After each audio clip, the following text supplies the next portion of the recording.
We play and call it work.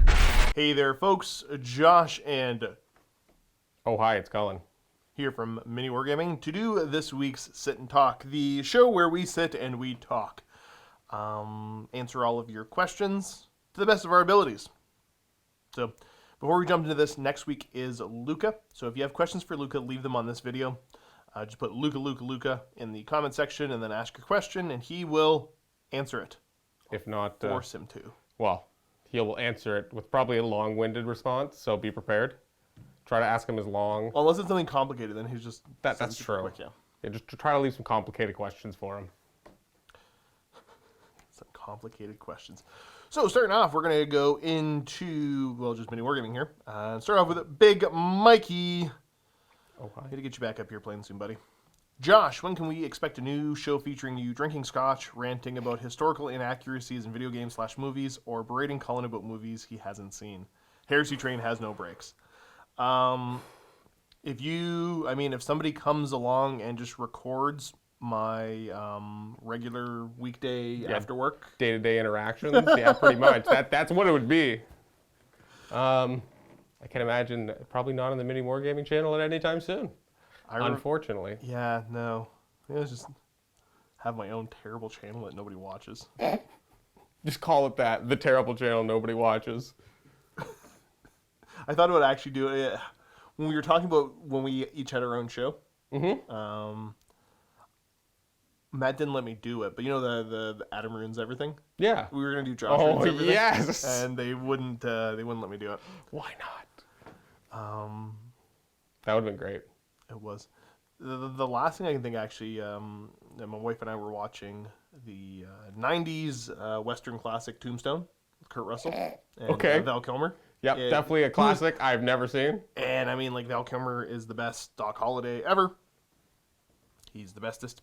And I remember watching because I'm like narrating like half of it. Mm-hmm. And that's okay because I mean Heather doesn't mind because she's the question asker. Normally I'm like no talking during movies. You're preempting the questions with plot details. Yeah, but it's when he fires 3 shots fairly rapid out of a double barrel shotgun. Okay. I'm like, that's the only thing I hate about this movie.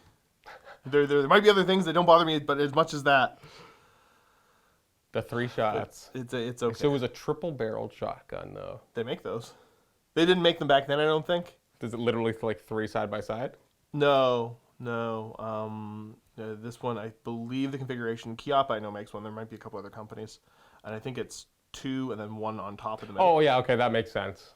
But there used to be. Have you ever seen the old? I think they called them like the pepper box guns or whatever, like the multiple barrel like deck sweeper type guns. It was like a naval combat thing, and that was back when it was a lot of black powder, Like muzzle loaders, like a blunderbuss style thing, or but it's multiple barrels. Oh, Usually they were like jeez. a pistol kind of thing. aye. It's Yeah, I super guess cool. at the time it would just like get as much flying projectiles in the air as possible. Yeah, and that's where because you know the KO deck sweeper gun, where it's Yeah. got 4 barrel. That's the idea is that they use them okay. on ships, other places too, but especially ships because You're they close got quarters, to be right? on the boat. Yeah. They're not as spread out. Interesting. What crazy times. We'll learn you about that later. Next, we got Catfish 666. Josh, I wish you didn't make your complete transformation into an old man so you could still enjoy Stout season as much as I. Kidding aside, do you see MiniWarGame ever playing Bolt Action Team Yankee? If not, start your own channel so we can see all that stuff. Okay, so, a couple things here. I've been an old man for a while. So I don't go out of my way to go buy stouts because, I don't know, I just don't seek them out up here as much. Mm-hmm. I don't know how many craft breweries are making interesting stouts. I haven't paid that much attention, but I assume there's not a ton compared to where you are. But whatever. We have like a fair bit, like we have a decent chunk of craft breweries around here, but yeah, that's not my game, so I don't know much about it. But it seems like there's quite a bit. Yeah, I mean, it's something I should probably look into more and more, but I don't know, like, I just drink scotch now. Just left the beer train behind. Pretty much. I don't know, because I'm an old man.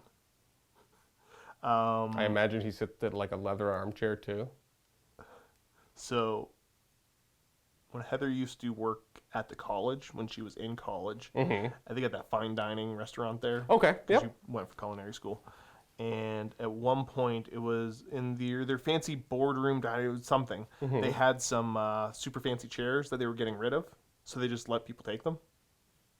Are you saying So I ended up with one of them. Oh, geez. It's kind of old and it's rickety, but it is very big and fancy looking. That's nice. I don't know if I still have it because it was on its way out. Mm-hmm. Yeah, it was one of those things you got because it wasn't in the I'm best. like, this is hilarious. So I might have one of those. I don't sit in it. It's not for sitting. It's for thinking. It's for hilariously sitting in. Okay, so Bolt Action / Team Yankee. Just watch the channel soon is all I'm gonna say. There's something very exciting happening. I'm not gonna talk about the details because the details of it will be in the video, but like I am beyond hyped. This is like, honestly, this is probably one of the most exciting things I can think that happened with MiniWarGaming, other than like the bunker. That's cool. Mm-hmm. But like as far as new content, I'm super pumped. Full details to follow though. Yeah. Keep your eye out. As far as starting my own channel, I've talked about this for a while, like the concept of that, and especially before I took over as the studio manager, where I'm like, well, I want an outlet for all this other creative stuff I feel like doing. Maybe I should start a channel. Mm-hmm. And then the question was, do I monetize it or do I not monetize it? Because if I don't monetize it, I mean, it kind of, it's more difficult to hold yourself to certain standards. Yeah, there's less. If you do monetize it, there's less of a likelihood for it to kind of peter itself out, or you just to kind of meh it eventually, right? And I would need an excuse for how much time and effort I would have to put in. Yeah, that's the thing, right? It is the time. It is the, not that, all the other things that go along with it are necessarily hard, but it is just still an extra hour or two a day doing other stuff that you could just be not. Because I work salary, like I'm on salary here at MiniWarGaming, so I often spend much of my time doing stuff for MiniWarGaming. So that's where I'm like, I don't want to end up like competing and going like, wow, I'm really going to have my channel stuff go out this week. And then, I don't, the conflict of interest is tough. But I've really wanted to for a while. Like I really, really have wanted to for a while. And then we got Cullen. You think you're ever going to get back in that costume? No. Why not? You remember the first time it's like, Cullen, put this on and do the floss dance. And you're like, no, as you're putting it on. Like you didn't even try to argue it. No, I don't want to put it. Like it wasn't comfortable. It was sweaty. I get sweaty easily, and that was awful. Well, you got a cream for that, right? Yeah, anti-sweat face cream. It's great. What if we slathered your entire body in it? Oh, I would be the driest, scaliest person after that. Be a scaly fish man? Ugh. Okay, so I'm glad you got into sours from our last talk. They're so good during the summer and really quench the thirst. Heck yeah. Question, what would you like to see get updated as far as new sculpts for Skaven models? Oof. It would be interesting, I think, in terms of rat people, to flesh out the Eshin line. There's a lot of all the other clans have some decent representation, but a lot of that Eshin stuff is like you're still using the old Night Runner kit. The Gutter Runners are still metal. There was an Eshin Sorcerer from Mordheim, but like that kind of like the actual ninja rats, especially with the way AOS is going, like I could kind of see them kind of pushing more into that. And with the like modern sculpt technology of a bunch of flowing cloaks and stuff, they could be super nice. Give me some ninja rats. That would be super cool. Yeah. Next up, we got Mentality. Oh, great bearded one, Lord of Cheese. No, I'm not. Yeah, he is. I don't know how I've gotten that reputation. I play the mildest, easiest to beat armies. We heard from Matt that you might be picking up Harlequins. I am. I don't know what he's discussed. I'm so excited. Any hints when we might see you field an army? What interests you the most for them? Okay, so I've had the Harlequins for a while. I don't have a full army's worth of stuff. But the idea was that it was a project that I was going to pick up, so my wife and I were going to try to figure out how to paint. Because I'm an idiot. Because like the first time I tried to get back into painting ages ago was like, Steve really wanted to practice airbrushing yellow. So I'm like, we'll do the airbrushing yellow on the Imperial Fist that I had that I got rid of, but I'm starting another Imperial Fist army because, again, idiot. And I'm like, cool, and I'll pick out the details. And so I started that, and I'm like, why am I picking out black shoulder pad trim as like let's get back into painting and practice basic brush skills on this yellow airbrushed army that you can't go back and fix mistakes on. Like, Yeah, I know, that's like always the fine trimming and everything is always the toughest part. And the fact it's yellow on black, like could you have a worse color combination? Rough. So that was, I picked it up because I was always quasi interested in doing a Xenos race. They're the only Xenos race that had any interest. You like some clowns? I thought they were kind of weird because normally I don't like the like like Malifaux's got that weird, Yeah, that's true. whimsical almost. Like I don't like that, but I'm like, you know what? The clowns for 40K I like well enough. I mean, you're gonna use the phrase "send it the clowns." Send just shouting it. So the idea was that I'm like, and that was the excuse that we're gonna paint together. I painted up one mini, not the one that you saw, it was a different one, and I got so frustrated with it. I'm like, no. Yeah, because you're mainly trying contrast. Because I'm trying to play around with the contrast paint. Yeah.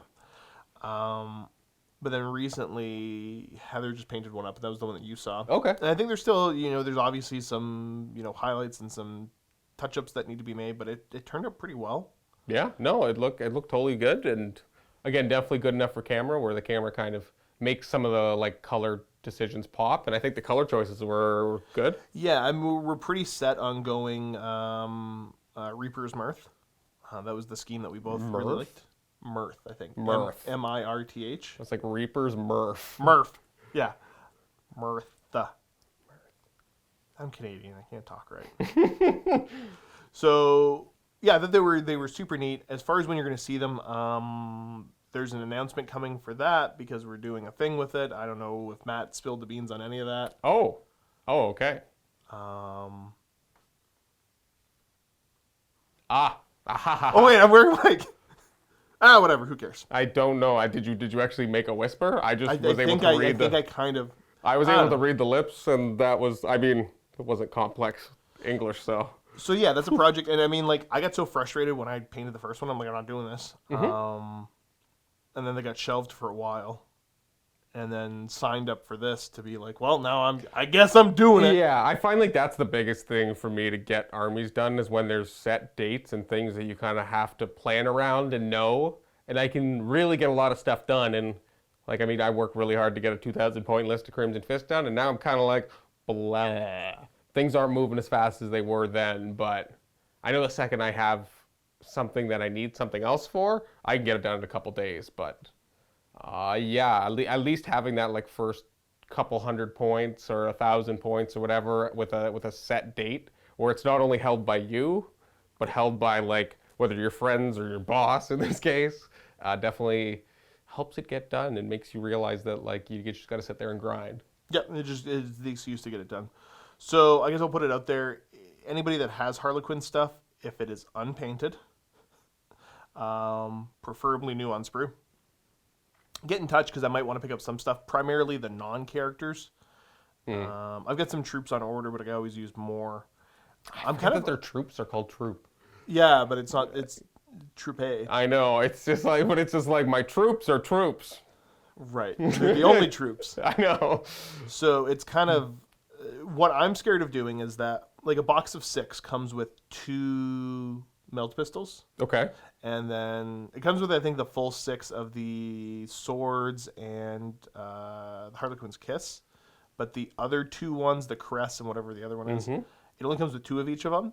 And Games Workshop, if we look at the Death Guard, went to that whole because they come with each. So I'm like, do I want to build a squad of 6 with all the melta pistols and then find out squads can take a maximum of 2 per 6, right? Or something like that. So that's big actually. I'm super anxious about this because it's not like you got beefy Space Marine arms that you can always snap off later if you just super glue them lightly. Those are some. I'm assuming it's at the wrist joint or it's the whole arm. It's the whole arm too. Wow. Okay. So I'd have to repaint the whole arm. So I don't know. I could always potentially chop at the wrist and just I don't want to have to do it. Magnetize your arms so they go everywhere. Oh, it would be awful because they're so tiny. I know. We'll see how I end up doing that. Yeah, so excited for it. I'll be using the Frozen Stars mask trait because that's probably the closest to the Reapers. Okay. And we might end up going down that scheme. The Reapers never had their own? They never had their own. Okay. No, this is one of the alternate schemes. So it's a lot of purple and white with some red. Yeah, I think purple is one of those things you don't get to paint a whole lot. So when you actually have an opportunity to, it's kind of neat. It's neat, but it's a dark purple, so I'm considering just going black. But I think it's Shaiish purple we were using, and it didn't flow the way we wanted it to. It was kind of weird and streaky. So I'm told I get some Lamayan medium, and I'm told if you find a proper mix of that, it'll actually be a nice dark, deep Interesting. purple. So 'Cause I gotta play around with it. Because there's always the possibility of using the lighter purple and doing 2 coats as well. Yeah, but I mean, it depends on the coverage. I'd have to show you after to show you what I mean. Like, it was weird.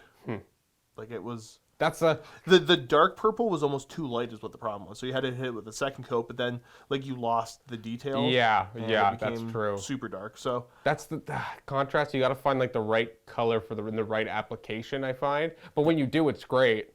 But I don't think they're as universal every situation kind of paints, and especially they're very dependent on which colors. Yeah. So next we got Grungy. Hey guys, just wondering where Erin is. Upstairs right now. She's going to do another sit and talk. If she feels like it, she's not in the regular rotation. Haven't seen anything with her in a while. Interested how her collections are going. Yeah, she might pop into a sit and talk if she feels like it. With the COVID restrictions in Canada right now, we're having people work from home wherever it makes sense to. Yeah, so like her and I at least definitely are the ones who probably work from home the most. But she comes in every now and again to do shipping, and I'm in every now and again to do editing, photos, things that you film when I actually need to be here. But for the most part, if we can work from our computers at home, we do so. Yeah. So that's where Erin is. Next, we got Scuba Gaming. Hey Josh, you and the lads put up a post where you were talking about making a MiniWarGaming tabletop game. Would you ever consider the Endless Space Legend Dungeon series? Lots of extremely cool and unique factions, really suit a tabletop game, and the developers at Amplitude Studios are always open to new frontiers and experimenting, and you'll find a kindred spirit with the head developer, Jeff Spock. That's all Dave's wheelhouse, all the board game stuff. yeah, So I would get a hold of him on one of the Shrines of Chaos. yeah, exactly. No, it's not like that we don't have any like sway in any of it, but he's kind of working on it with some other people, and that's kind of his child project right now, and I think he's really enjoying working with them. And you see the post with some sculpts and that kind of stuff, and everything's been looking really cool. But yeah, Instead of saying that's his baby, did you call it that's his child project? yeah, I don't know why. I don't speak good English a lot. My brain's slow. My brain is slower than my mouth puts out words, so I don't know. His child project. Why is everybody listening to us? What's your child project? It sounds like just a kid. You sound like you're a lizard person trying to fit in. Hello, fellow humans. Is this your child project? All right, next we got Stormbolter. We know who Stormbolter is. Oh, yeah. Been chatting with him a lot.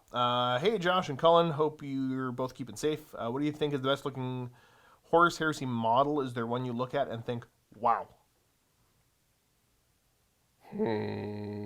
I've got to think of like the entire weird one range. is I know your answer already. I don't know what mine is. Because we don't pre-screen these at all. You know my answer? I know your answer. But I want to hear what you think your answer is. He knows my answer. I don't. Now you're trying to, instead of thinking what you Yeah, think, now I'm you're literally trying trying to he's taking me out. See, I really like. That's tough. Probably the Sevatar. I've got a Sevatar. I really do like the Sevatar model a lot, though. There's some super big, impressive looking ones. I don't know if there's anything that really kind of sticks out where I'm like, ooh, that. I'm like, I'm lost here. I don't know. Garo. Yeah, that's true. I love Nathaniel Garrow's model. That's really, really cool. I wish there was like, I also really like Mortarion. That's a great model. Though like, it is showing its age of the Primarchs because he was one of the first ones. And then if it's like just like non-characters, it's probably Death Shroud Terminators because obviously now they exist at 40K, but before that, they were the only guys with big size, and that's kind of why I've really kind of gravitated towards the Death Guard in terms of like, if I was to play, it's either Death Guard or Luna Wolves. So, but yeah, like, and then going back to Death Guard, Garrow is, I really like Flight of the Eisenstein. That's a great book.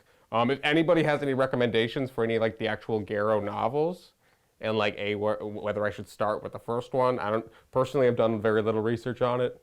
I took a break from the Horus Heresy audiobooks. I'm now going through Dune because the new movie's going to be coming out. You are? Good for you. Yeah, the new movie's coming out, and like, I love the director. He makes amazing films.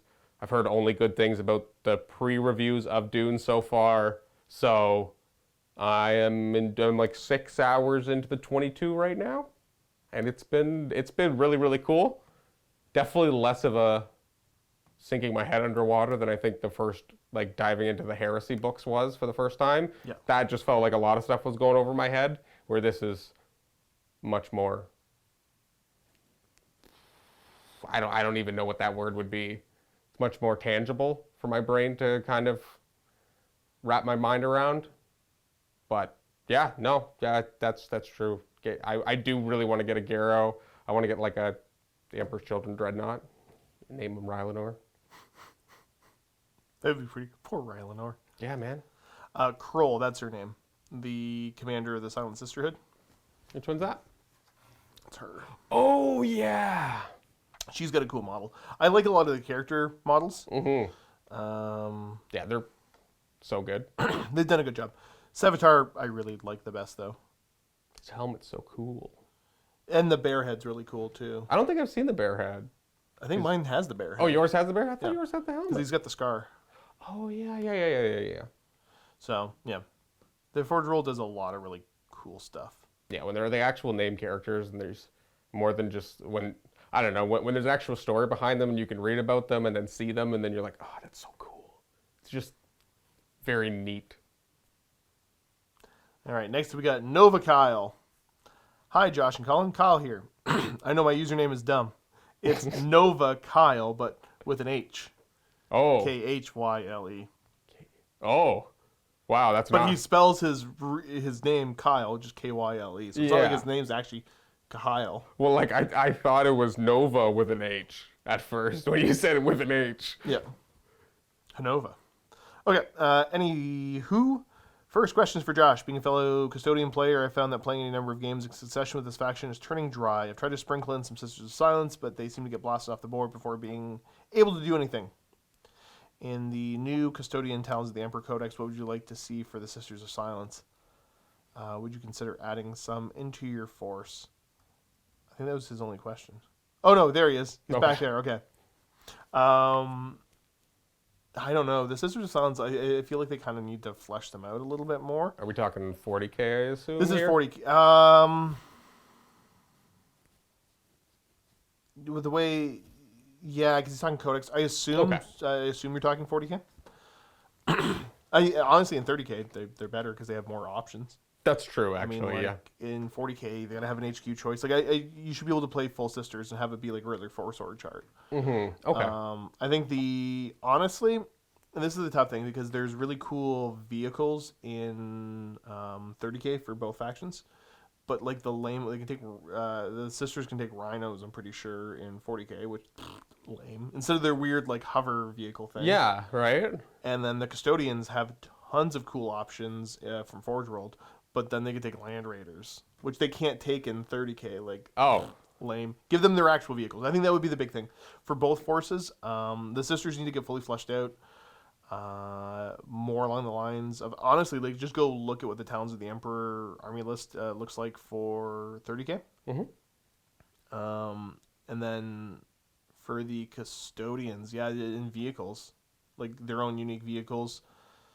You want more than just your hovery tanks from Forge World? I think it would be cool because they're not as accessible for a lot of people. I'm talking about like the faction as a whole. Like if they made some vehicles that were plastic, so people could just buy them from the Games Workshop stores. Would you want them to look more like those ones, or would you want 100%? them to... Yeah, okay. I just want to like I got a Land Raider and painted it gold. No, yeah. I was just wondering if you had another idea in mind for like some... Not specifically, but I mean the weird hover tech would be cool. Yeah, no, it definitely feels right for them for being kind of low model count, high. You know, there's a lot of resources in a single custody, so you'd want to protect them as good as you can, right? Well, they should have the best of the best equipment out there, and I don't know. I would like to see the Sisters fleshed out a little bit more, so they're more because they're not worth bringing right now. Kind of how they are. They're this weird little afterthought. It feels like it does. I think they're really really cool, and I think that they should be a lot bigger in the 40K lore than I think they get represented. Probably, because, I mean, the custodians are a big deal now, so. Mm-hmm. Yeah. Plastic vehicle kits that are unique to the factions, and the sisters need at least a HQ. That's fair. Because I think all of them are just troops right now or something. Like, they don't have a proper elite. Yeah. Mm-hmm. So Nova Kyle again, Josh Cullen, colleague here again. I know my username's dumb. Anywho, second question is for Cullen. Love what you did with the Crimson Fists. The army looks amazing. Was wondering if you're looking into a new faction. If so, which one? So, I am. Thank you for the Crimson Fist. They were a big project. Definitely my latter half of 2020 for the great year that it was. But yeah, definitely looking back into getting into Tau. I just don't know when exactly. Like, I got the classic pile of gray sprues in the closet of actually both armies, to be perfectly honest with you. Things that I don't want to admit. But that's why they live in the closet. So I am starting to run a little bit dry on motivation to continue the fists, but I think there's a couple more things I want to get done before I kind of shelve them for a while. But like, I got the heavy intercessors essentially, even though that involves buying more things, even though I already have so many. That's another problem. But yeah, Tau, and then I will be doing Farsight Enclave because the 8. My goal is to eventually be able to actually paint up the 8, build the 8, field them as their 1,200 point Lords of War choice or whatever it is. But yeah, like the Supreme Command thing or something. Right? Oh yeah, that's what it is. Yeah, and yeah, my big question is like, should I convert up a Commander Farsight from the new Commander model, or just use the old one? It's one of those things, like, are they going to replace him soon? Well, it's not the old one, it's the existing one, right? Yeah, yes. Because, I mean, like, I played Tau back and forth, and, like, I remember the old Farsight. It was just the standard suit, because there's no special commander suits unless you went through Forge World, and he just, like, had the little metal sword. Yeah, like, that's the thing. I assume not that one. No, the fine cast one. Does that work better? I just don't want him to look small. And the new commander suits are so well done, but it just comes into the realm of, like, I'm not the best at kit bashing modeling things, so I'm not quite sure what the plan is there. But definitely going to get into the red and probably, well, I know the red and white. I'm probably going to go to more of a gray, yeah. just so it looks, I think it looks a little nicer. But yeah, that is the goal, and I want to start it fairly soon. But I also want to get some fists off my table first, or let's out of the closet on the table. Nova Kyle, which is just Kyle, was suggesting the mighty sorcerers of Prospero, the sons of Magnus, who did everything wrong, the Thousand Sons. Not in the best place right now, but seeing the changes to Death Guard Codex and how well GW balanced the new codexes, with the exception to Death Watch. Sorry, Josh. I don't know. I think Death Watch is balanced. It's just I find it bland. It's looking promising. Thanks, guys. Love what you do, and happy wargaming. Would you consider doing the Sons of Prospero? I guess to be honest, do I consider them a faction in my brain? Not as much as I should, I guess. Yeah, nobody cares about them. That's like, and I really like turquoise, and I find, again, like, I like the colors that you don't get a paint off of, even though my armies are like the most generic colors, and blue and red is like the most Games Workshop thing. Okay. And then I was thinking about your fantasy armies. Yeah, the fantasy armies, that's where I got a little bit more experimental, but even rats, there's only so much brown you can paint. Yeah, no, that would be, dang it, why'd you get me? I don't know, the only thing is like, psychic powers. That's so reliant on the psychic powers. It's a whole other phase, I don't even know how it works. That's like the exact opposite of the Tau, right? That's the thing. To be honest, I've never even cast a psychic power in 40K yet. I've done a couple, but very rarely. Yeah, like it's interesting. I don't know. I definitely think about it because I do like chaos stuff, and I mean, obviously I'd want to play Death Guard, but Luka already plays them, and like that's. I'm not saying that in a negative way. Like, obviously it's just better if we don't double up on things. So, huh. Interesting. Okay. Interesting. Next up, we have Unpure. New backup video editor Rob. Is this old man Rob returning? Yes. Yes, if Matthew's talked about it, old man yeah. Rob. I was like, when was that mentioned? But yes, Rob is back. At least like 1 or 2 days a week, maybe a couple more because we're just refreshing, getting him back into the new way of things because he did leave before things changed quite a bit. So, yeah, just trying to catch him up to speed so I can have a little bit more free time to do other things that are important to do. Yeah. It is that Rob, though. We got Thin Fana. Hey, Is Josh, that like a thin Fanta? No, it is lacking tea. Hey, Josh, love your videos. I like destruction in their playstyle. Yeah, destruction's fun. Smash the things. Yeah. Eat the things. Pretty much. That's what we're here for. I'm just trying to think of the contrast between the armies I play in different game systems. Because like if I'm playing a fantasy type game system, usually it's just I'm here to smash you and laugh at you. Yeah, exactly. No, and when you're playing 40K, it's more like I'm a smash you with my finesse. No, it's not even that. It's that like we're the grim elite men.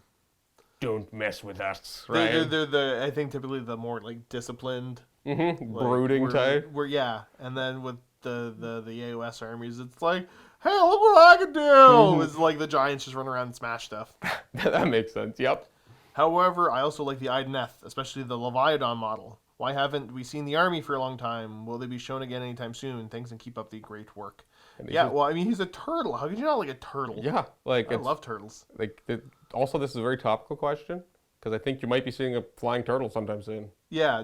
Okay, so the reason you hadn't seen Ideneth in a while is that was Steve's personal army, not the studio army. Because again, most of the stuff that Steve and I play is personal stuff and not studio stuff. He didn't like how the army played for one reason or another, decided to get rid of it. And that was ages ago, and now he's decided to start it back up again. So I don't know when you're going to see them. I don't know when I'm going to be ready. The guy paints like a maniac. But there is a flying turtle upstairs. There is one. Be prepared for turtle and eel flying action. I sent you a picture of a turtle the other day too, didn't I? Yes, you did. He goes fast. I had a chuckle at that. Oh, because he's got a little racing stripe. Zoom. That's the answer to that question. All right. David Byrne. This is one of those, gotta read it special, narrative type questions. Dear Sir Josh Thon of House Night Night and Sir Culranadan of House Scree. I hope this Raven finds thee well in these adverse times and your vitality stays strong. I like to believe that this is how he actually talks. Oh, I hope so. This is your day-to-day language. Yes. My line of inquiry requires both your attentions and intellects. Boy, yeah, I'm lacking on both those. With regards of the infamous return to the old world in Warhammer the Old World, what are some of your speculations and thoughts about the armies and models? Do ye thinketh that some of our beautiful miniatures that have been cruelly discontinued, Weeps and Wood Elf, I know, will return in their former glory, or would thee expecteth the whole new line to be created by the world of forges? I know these are wild speculations and guesses at this moment of time, but would love to hear your thoughts and conspiracy theories. Your shield brother from across the Atlantic, Davicus the Wise. P.S. Where was Culranadan when the Westfold fell? Probably in the Eastfold. Yeah, you're enough of a Lord of the Rings nerd. Yeah. Oh, yeah. Okay. I wasn't sure. I'm never sure. Okay, so what do you think? So Old World. I can say that I've purposely not paid attention to it at all. There's been not much to not pay attention to, so it's not like there's man. If you want me to speculate, like it's not going to be like the end times is still going to be a thing that happened. So it's got to be like probably some sort of back in time thing, right? Or, like the weird, whatever they do. Now, so he's talking about models themselves. Okay. Do you think that they are going to re-release some of the old plastic kits? Are they going to be all new plastic kits, or are they going to be Forge World kits? Well, I think it's definitely going to be more than Forge World. There might be some support from Forge World, just like there's some support for Forge World for Blood Bowl and Necromunda and all the other stuff. So that wouldn't surprise me. The question is all new models. I would say it depends on the setting change. Like, are we going back to the old world pre-end times, or are they going to try to make it a little bit more unique than that and pull back the timeline a bit further than what current fantasy was, and try to make it more, obviously not like Sigmar barbarian time, but like early Empire maybe, and maybe some of those early, developing nations. Do you think that, so looking at that though, would the orc models be any different, or would they? I mean, that's the thing is to replace it all would be such a massive drop to actually make a game. They've discontinued a ton of it already. I don't think they're going to return discontinued stuff. Right. So you think that's just? I think it's either it's just new. Maybe So it'll just everything get a new model, even if they keep, even if greatswords still exist, will it be an entirely new greatsword model? I think so, because But they've got greatswords in Age of Sigmar. Yeah, but part of me also thinks that we're going to go to, again, entirely speculation, maybe a little bit of hopes, maybe a little bit of dreams, but we might get circle bases and round trays. Yeah, like the War of the Ring. War of the Ring, Song of Ice and Fire kind of style, so you can have a bit more of like the diorama-y look, I guess, with slotted models like that. Man. There's so many options they could do with it, I think. But part of me, like, if not right away, they're definitely going to replace the models. I think I believe the whole point would be to sell models. So by replacing them all, they get to sell more of them.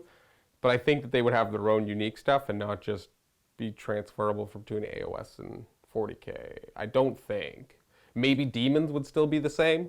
The demons, that's what I'm saying. Like, is the Empire Swordsman going to be the same for? I would hope that they would replace it. Greatsword? Like, I thoroughly enjoy the Empire line the way it is, but I just think that they could do something cooler with a different aesthetic to better represent whatever time frame they're going to go back to. Because I just don't think they're going to go right back to the way it was. That just doesn't seem. I feel like they're going to try to do something a little bit more than that. Well, again, whether that's push the timeline back further or something like that, I don't think you're going to be able to use the same models. I'll be disappointed if that's the route they go. Yeah, to me, I just don't know where. Like, there's so much up in the air, right? Like, we saw a bear, so we know that Kislev is going to be a thing, I guess. All I know is that when they finally show it all off, I will be excited and have opinions and share those opinions. I will just speculate like a madman until then because, the more I think about it, I think it makes me, the more I can get going on it. So again, I try not to speculate, but for your amusement, that has been my brain thoughts. They have a big legacy. They have big shoes to fill. Yep. So hopefully they are smart about how they do that. Yeah, I know. And my only hesitation about just being able to use the models is like the conversion from fantasy and AOS probably could have been smoother. So I don't know if they'd want to almost try to kind of do the same thing over again. I don't think like AOS is going anywhere. No. But like the whole just trying to re-rule models to fit, I don't know. Well, I'm curious. Okay. We got Ryder, Skags, Yagavir, and Tor. Where are they at? Out of everybody here that does Sit and Talks, we're the only two that you can't ask about that because I got no idea. Yeah, that's you can ask Matthew. You can ask Luka to bother Matthew. You can ask Steve to bother Matthew. Well, I guess you could ask Josh to bother Matthew, but Josh just wants a campaign, not a specific campaign. That's where I just go upstairs and just shriek at them about we need a campaign. Mm-hmm. What are we putting on in this campaign day? And then I go, what do you want me to do for your campaign? Yeah.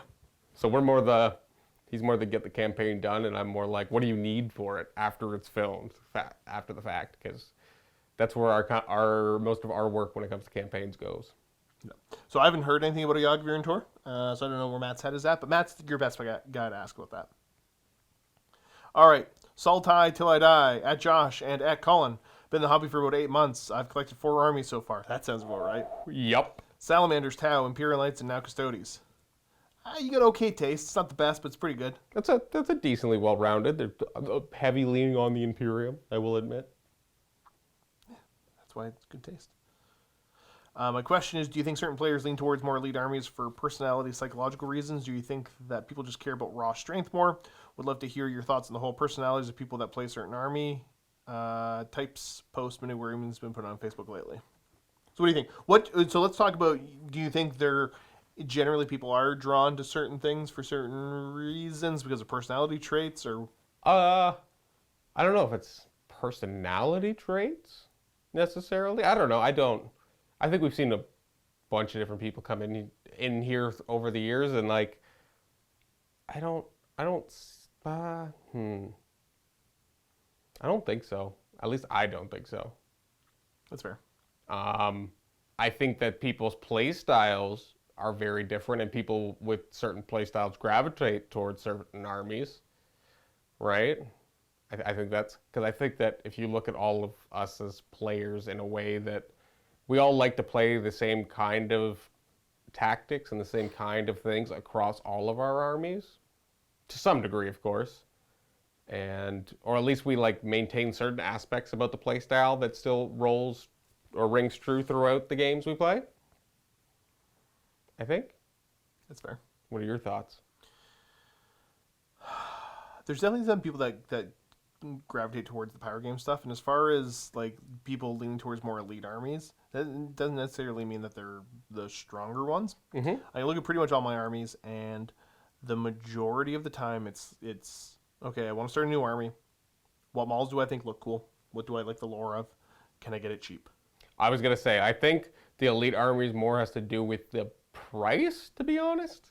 Like, Josh can attest to the fact that ogre armies for fantasy were like a dime a dozen, trying to find somebody who had a lot of ogres, because I think it's a fairly low model count, which is less time investment to build, paint, do the rest, to kind of dabble into a game. And that, whether that's for financial purposes or whether that's because you're just still new and you just don't know if you want to go full board into something, typically those like elite-ish armies seem not as daunting. Yep. Like even picking up knights as a second army, you know that, okay, well I got to buy 6 models maximum, and I can kind of run my army the way it is much different than like, okay, so I got to buy a Space Marine army, which means I got to have 3 troops of 5, some elites in this, 3 HQs, so it's... Marines aren't even that bad. Can you imagine making a guard list? No. Your basic dude's 5 points. Yeah, Go. no. Oh, again, I play rats in fantasy. That's a like there's times where I'm like, ooh, Tyranids would be fun to play. Now the rats, though, you started that because that was Steve's army he got rid of, right? Mm-hmm. Do you think you would have started the rats if it wasn't for that? For financial reasons, yes. I don't think I would have started fantasy in the first place. That's fair. Because that was more, but the rats were the choice of army I was totally down to play. Like, I saw them in the book and I'm like, excuse me, what? Rat people? And like, that even made my decision over whether I wanted to play 40K or fantasy. I was like, hands down, best models, rat people. And then Steve's like, oh, I have some. Do you want them? And like, that just happened to be a happenstance. And I mean, it's not that rare because the starter set was half rats, but... Island of Blood, that's right. Yeah, okay. so that's why he ended up having them. And at that point, they were just primed brown. I think he painted 5 and was just like, I'm out. And so that wasn't as much financial. That was like 100% that army without knowing anything about the tactics, without knowing anything about how it played on the table, what it did. You just had me at what it looked like. So it just happened to be that army filled more models than anything else. That's fair. All right, next we got Wolf Trap at Josh and Cullen. Any idea on some of the newer content down the pipeline for GW, AOS, or 40K? I had no idea. Like new content for us or new content for them? I don't know, but I don't know either of that. Yeah, I was going to say. I understand that the 24 Days of Xmas images were a hint of what was to come and that they've already shown half of them, if not more. Broken Realm series is slowly coming out, which may change up some of the AOS bat reps. Faction updates that some may actually like. Soon, if the next one focuses on some of the destruction armies a little bit more, yeah, it'd be nice if the destruction armies. Yeah, no, they could use another one. Well, there's still some teasing of like the vampires, the Soul Blight, and I know Luka is definitely down for that. I will say, got enough stupid stuff already. I know, right? Yeah. Dumb dead things. Like I am so like gonna buy one of those Cursed City boxes, if not to like. If I don't ever even get around to playing the game, those are some amazing models. Those things are beyond cool, and just to own and put on a shelf is definitely good enough for me. A little bit scared about what the price of that box is going to be, judging by some of the prices of their boxes recently. Please don't be more than like 240 Canadian. That's like my upper limit of like what I'm down to pay. But even that's steep. That's like more than I would normally pay for anything, but like feel like because the models are so cool, it's worth it. And there's a lot of different nice models in there, but oof. Definitely. But for 40K, this is for Cullen. How big of a shocker would it be if the HRUD randomly got a codex? Oh, and he put them bracket Space Skaven. I think they've changed that. They used to be, they always had cloaks, never showed them, but they would describe them with the rat kind of tail and all that. But then I think they showed a picture of one years ago, not wearing a cloak, and he's not a rat, man. What is it? How do you spell it? HRUD. Because I feel like I've heard something around them before. They used to be Space Skaven, but I think it's the same thing with they did with the squats where they wanted to do. Oh my different. lord, that is weird. What on earth is that? This thing? Yep. No, I mean I'm down. Like I'm down for whatever this is. I definitely like things that are weird and different. When it comes to like aliens and stuff. I can't even describe what That was the first appearance of him. Is that he's in the middle bottom there, the little guy with the cloak. Oh. So they back in 3rd edition, yeah, it was kind of like they're space rats, but they're not because they never showed them off. But yeah, they got away from the Space Skaven. It'd be cool if they gave them a book. Is this like a legit 40K photo? Yeah, that's a 3rd edition rulebook photo. That looks like not to be rude. That looks like someone drew it in their scrapbook, like on the back of their math test. Yeah. Like it's definitely. Let's just say GW's come far from this artwork. Well, because I like that. It's supposed to be like the textbook of like, hey, here's all this random crap that's been shooting at us recently. Yeah. No. Oh, yeah. It does have a rat tail. I didn't notice that at first. Why aren't you rats? Yeah, that ain't rat man, but that's like crazy alien thing. And I'm always down for crazy alien things. What are the enslavers? Are the brain people? Yep, the floaty brains. I'd be down for a Krang army. Brains. Really good codex, and if would we see you expand past the Crimson Fist? Want to see them again? So dust them off. Thanks and love the channel. Keep up the good work. Yeah, I will play them as much as I can. Just finally got the suppressors that were on my desk for like a month done, but I took a break to paint up some pistoliers. But no, then I've got a Primaris Ancient sitting on my desk right now, so he's like 60% done. And then I don't know where I'm going to go from there. I've got a Contemptor Dreadnought. I just want to do that for fun, but I'm really terrified of building it. That's fair. I've never built anything that has that many like movable joints. And I just don't want... that's why the Tau battlesuits are kind of daunting? Yeah, well, those are a little bit easier because they're plastic and not resin. And there's less possibility, like that's, at least the more modern suits are just you choose the arms and then you can kind of articulate it that way. But the fact that like his waist has 2 different parts, his legs have so many parts, I just don't want him to look derpy. That's fair. I just don't want a derpy dreadnought who's like leaning forward or leaning back. He's tipping back. Brothers, yeah, like that's what I'm falling again. That's what I'm super scared of, to be honest. So it's just sitting in parts, and one day it will be assembled. Wasn't able to get heavy bolters with it, but it will have them. So, talking about space rats, if you did want to make a space rat army, 2 options. I've seen one that I think it's the STL files that you could definitely play them as Gene Sealer Cult. Yep. And I think was probably the intent of the person that created them. Mm-hmm. I can't remember. You can track them down. You'll be able to find them. And then Mantic does a really good line of space rats. I know. That space rats are a thing. I love 3D printing technology. There's some amazing things you can do. I'm still not too familiar with it, and like my fear is the resin models I have seen and stuff. They're very frail and brittle. Yeah. So I'd be afraid of it, like building a whole army, and like we don't treat our army super nice here. Not well. I mean, we could be a lot nicer. Generally, my stuff gets treated pretty well, except for the scions, which are all plastic and whatever. They can kind of get beat up a bit. I mean, yeah, when you play with more horde armies, you don't tend to be as nice to your models as, individuals. Right, like with my knights and my custodians and all that. A lot easier. Touch my stuff. Yeah, a lot easier to keep it nice.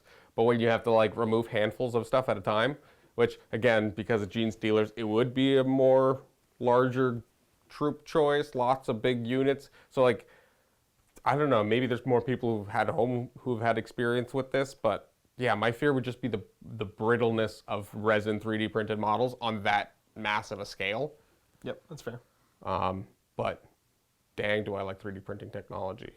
But It's really cool where they're going with it. like, would love to get one, but I already have a closet full of unpainted gray plastic, and You like, can print. I could just have infinite. Like that's a problem. So every time I'm like, ooh, it's 180 Canadian dollars.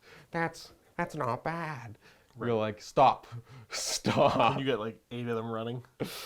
I Look at all the want stuff I can print that I'm never gonna build or paint. just huffing the fumes of resin as I go mad. All right, next up we got mentality. Hey guys, just ran an interesting rule and want to see what you guys think, especially if Josh picks up Harlequins. 2 units successfully charge another unit or are already engaged. First unit chosen to fight with finishes off the enemy. When the next unit selected, they make a pile-in followed by consolidate. Opinions, rules written. I haven't had that come up much because I play elite and I tend not to multi-charge. But yeah, I'm pretty sure you can be chosen to fight, which means you get to pile in and consolidate. So this has never come up for me before. So if you charge, both charge, the first one kills it, the other guys just have to stand there? No, because they made so you can be chosen to fight if you're in engagement range or you made a charge that turn. Okay. So I can think, and don't quote me on this. I don't got a rulebook in front of me, and I haven't had come up a whole lot. But let's say you have 2 units charge one of my units. You wipe out my unit with your first one. Your second unit can still be chosen to fight, so they can pile in and swing. They can only swing at things that they declared as charge targets. So you could pile into a fresh combat or whatever else. But you can also cheat the movement, and you got to just move towards the closest enemy model. Yep. So, yes. Okay. Now, the option would be 2 of your units, one of my units charges 2 of your units. You have to make it to both, right? I would have to make it into both. And let's say, I swing, I don't kill either of them. Your first unit to swing wipes me out. Your second unit's not engaged when you go to try to pick them, so they can't pile in and consolidate. I'm pretty sure that's what you're asking. Okay. I'm pretty sure I'm right. I would double check the book for weird specific stuff, but yeah, I'm like 95%. So just giving like that sounds interesting. Like It's not just if you were in engagement range at the start, when you're chosen to fight, and you got to look at the stipulations on when you can be chosen to fight. And I believe it's within engagement range, or you made a charge that turn. Okay, I get it. Interesting. Yeah. So mentality, hopefully that helps put you on the right path to figuring that out. Crack open the rule. If you want, you can just email me, josh@miniwargaming.com, and I can double check to see if that's what you meant. And I can always actually check a rule book. Believe it or not, I do that from time to time. He lies. Boomer73. Hi, Josh and DJ Misfire. What's up? What model from either GW or Forge World is top of your wish list and why? Garo. Garo, yeah, the Garo model is the one you're after. Yeah, I think that's where I'm going to start my display. Like, I don't ever really paint anything for display, but I would buy him, and I have no use of ever playing him. But I want him. So yeah. That's where that would kind of come into account. Like that's kind of what it is. But again, I first need time to paint. That's fair. Looking at like wish list stuff for me, and I'm going through all my armies right now. Like my knights, whatever. It'd be cool to have more knights. I'm fine. Yeah, you can make do with the knights you have. But Yep, but if someone was like, "Hey, a knight," I'd probably be like, "Yeah, sure. Cool. Knights are cool." The Forger Roll Knights, especially the Cerastus Knights, cool. The Porphyrion, cool, but like I wouldn't go out of my way to get one. You want the big chungus?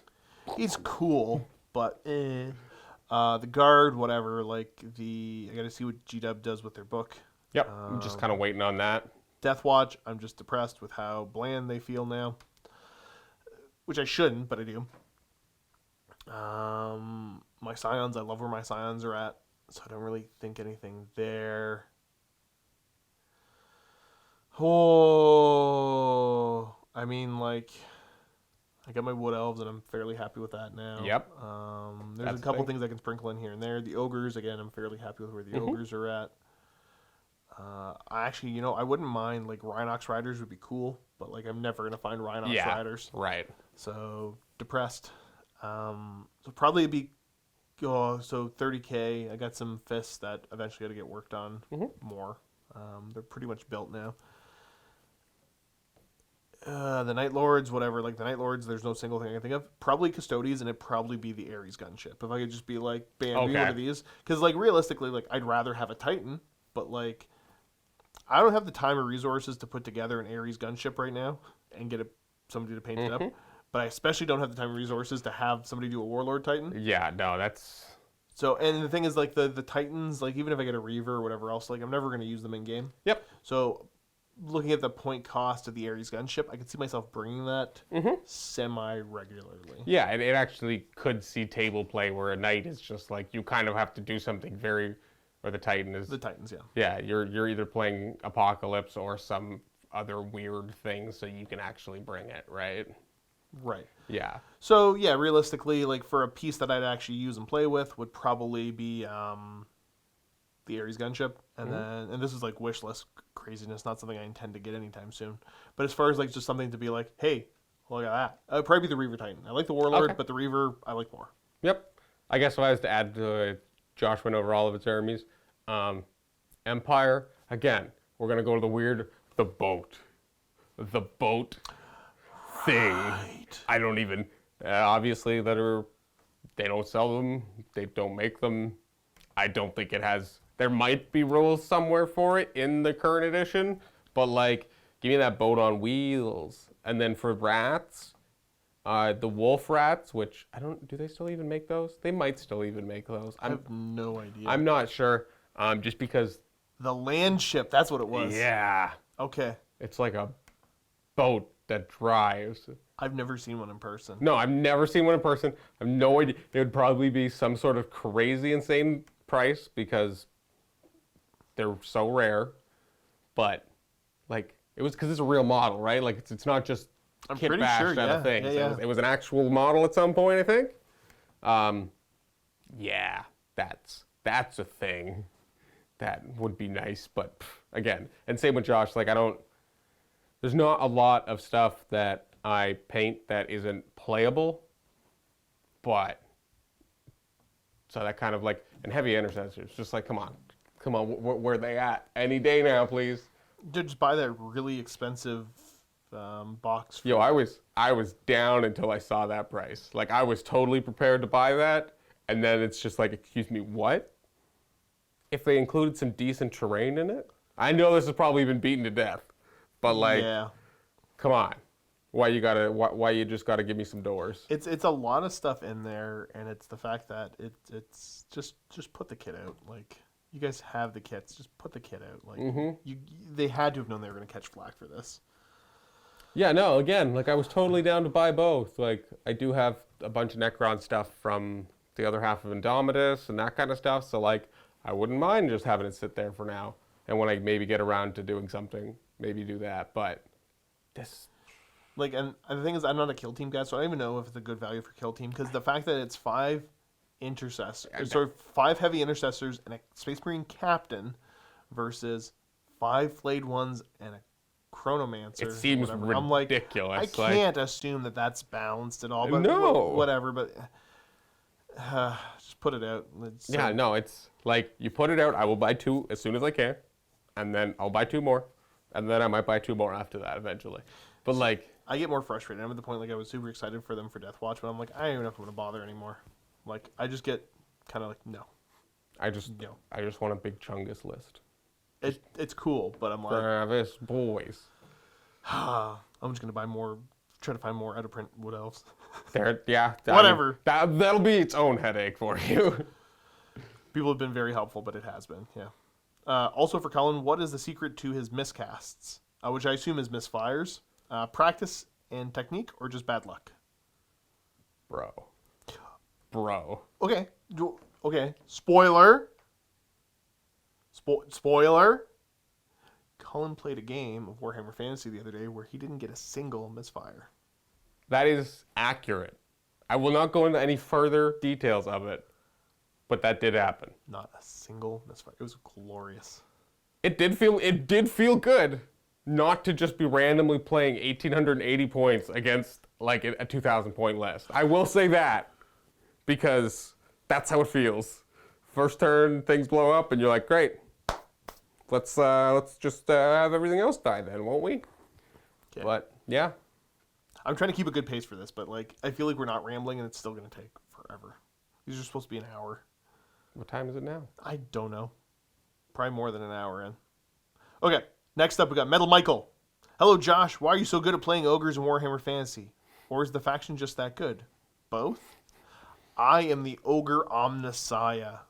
I'm just really good at Warhammer Fantasy. It's as simple as that. They're a garbage army for garbage people. It's one of those, they lack so much of what the other factions have that I have been told repeatedly by people in this office that they're not even a Warhammer fans. They don't even belong in the game because of how underpowered they are and how lacking their army list is. But somehow, I persevere. I don't know. Honestly, I don't know if he put this question just to troll everybody else. I don't know if this was a meme for me or you or sheer truth. But ogres be scary. At the end of the day, everybody can complain as much as they want. Everybody's got their own opinions because everybody looks at each other's faction and goes, that's super overpowered, but mine's definitely not. At the end of the day, for all their strengths, they're an Initiative 2 army that's super weak to initiative tests, and they're a Leadership 7 base army with expensive units. What's your character's leadership? 8s. So like it's not that much better than my empire. Yeah, don't you have like 9s where you're rolling like 3 dice and stuff like that? Yeah, when I bring one specific guy. Ah. With another specific guy. I don't have those guys. I got to bring a specific guy to get to 8 with a Crown of Command. You'll get on my rat level, man. Well, okay, yeah, your Leadership 10. Leadership 10. What is it? What's the R word I'm thinking of? Reroll? Not reroll. Ranks? No, steadfast. It's not an R word. I was like, Leadership 10 steadfast. I get on the rat level. yeah, man, but we're base leadership 5. It doesn't matter what your base leadership is when you got Leadership 10. Base leadership 5. Everybody's awful. Every army is awful. Yeah, we all hate everything, and we love everything else. I don't mind your armies because I keep beating them, and eating them. Mainly eating them. Luke and I played a good Warhammer Fantasy a while. I think it was for MiniWarGaming. Vampire Counts versus them, and he should have beat me, but he didn't. So frustrating, man. So frustrating. But I got Wood Elves now, so we'll see. And their own level of frustration. We'll see how they go. Hello, Cullen. Your games Warhammer Fantasy are the best. A massive army of rats with destructive artillery, if they worked. If only. Do you use the same die in Warhammer Fantasy for artillery, or do you change it up every game? I don't think we have actually that many artillery dice hanging around. I'm almost debating on no longer rolling the artillery die and just going a dice times 2. Yeah. And then the 6 is a misfire. Okay. Because like it's getting next level frustration. Like That's fair. Like I don't even know, man. Like I don't understand. Like it feels like I'm cursed. Like there's witchcraft. Something else some other worldly power is involved. I mean, it very well might be. I'm trying to talk extra loud because I'm looking to make sure my audio is bouncing, but it still looks good. Okay. It just looks quieter than yours, so I can't tell. But you can fix this. I can fix this. I was aware that I was a little bit louder than you. Okay. Good. Don't whisper. You're usually a shy boy. It's okay. Okay, so that's Metal Michael's question. Doug Pocock? Pokemon? I choose you, Doug. I know that there are a lot of other games, 40K, 30K fantasy, but I'd really love to see more Age of Sigmar. Love the rules for Age of Sigmar, especially after you remove the double turn mechanic. I enjoy the rule where you guys roll for priority and just pass to the next player anyways. Anything to make the games go to turn 5 is what I want to see. I'm going to comment on that in a second. Since Age of Sigmar videos can't come out every day, would you consider doing a multiplayer Path of Glory campaign for Age of Sigmar? It'd be nice to have that sense of continuity. Also, you guys are awesome. Thanks for always being nice to each other in your battle reports. That is the most important thing to me. Yeah, I mean, like, in the end of the day, we're all buddies. We're playing games. Salt is salt, but like it doesn't actually go any further than that. Yeah, and I think sometimes we hype it up on video a lot. Oh yeah. Except for you. You've said salty things to me as soon as the camera beeps. Okay, yeah, because I'm a salty boy, right? But I mean, like, it's still always just laughing. Oh yeah, no, it's always for a good laugh, and at the end of the day, I'm like, I'm fine. The worst part about playing Cullen is that, like, I get the giggles bad. And when we record, we're both mic'd up, and like if I'm recording, I'm wearing a headset, so like it sounds literally, and that's to make sure the audio sounds decent. It sounds like Cullen is literally always talking directly into my ears, as if he's standing there at whatever volume he's at. So when he's mumbling under his breath, all upset, and I'm trying not to laugh because I'm like, dude, like it's like you're a millimeter away from my ear, just whispering all of these upset little phrases into it. And I'm like, because he's giving me this look, like, why do you just like stop laughing? And I'm like, I can't. I didn't see. Yeah, that's been a new development, and I never realized how. I get it. It would be hilarious. It's just be like, "Hey, Josh, screw you!" Right in his ear. Hi.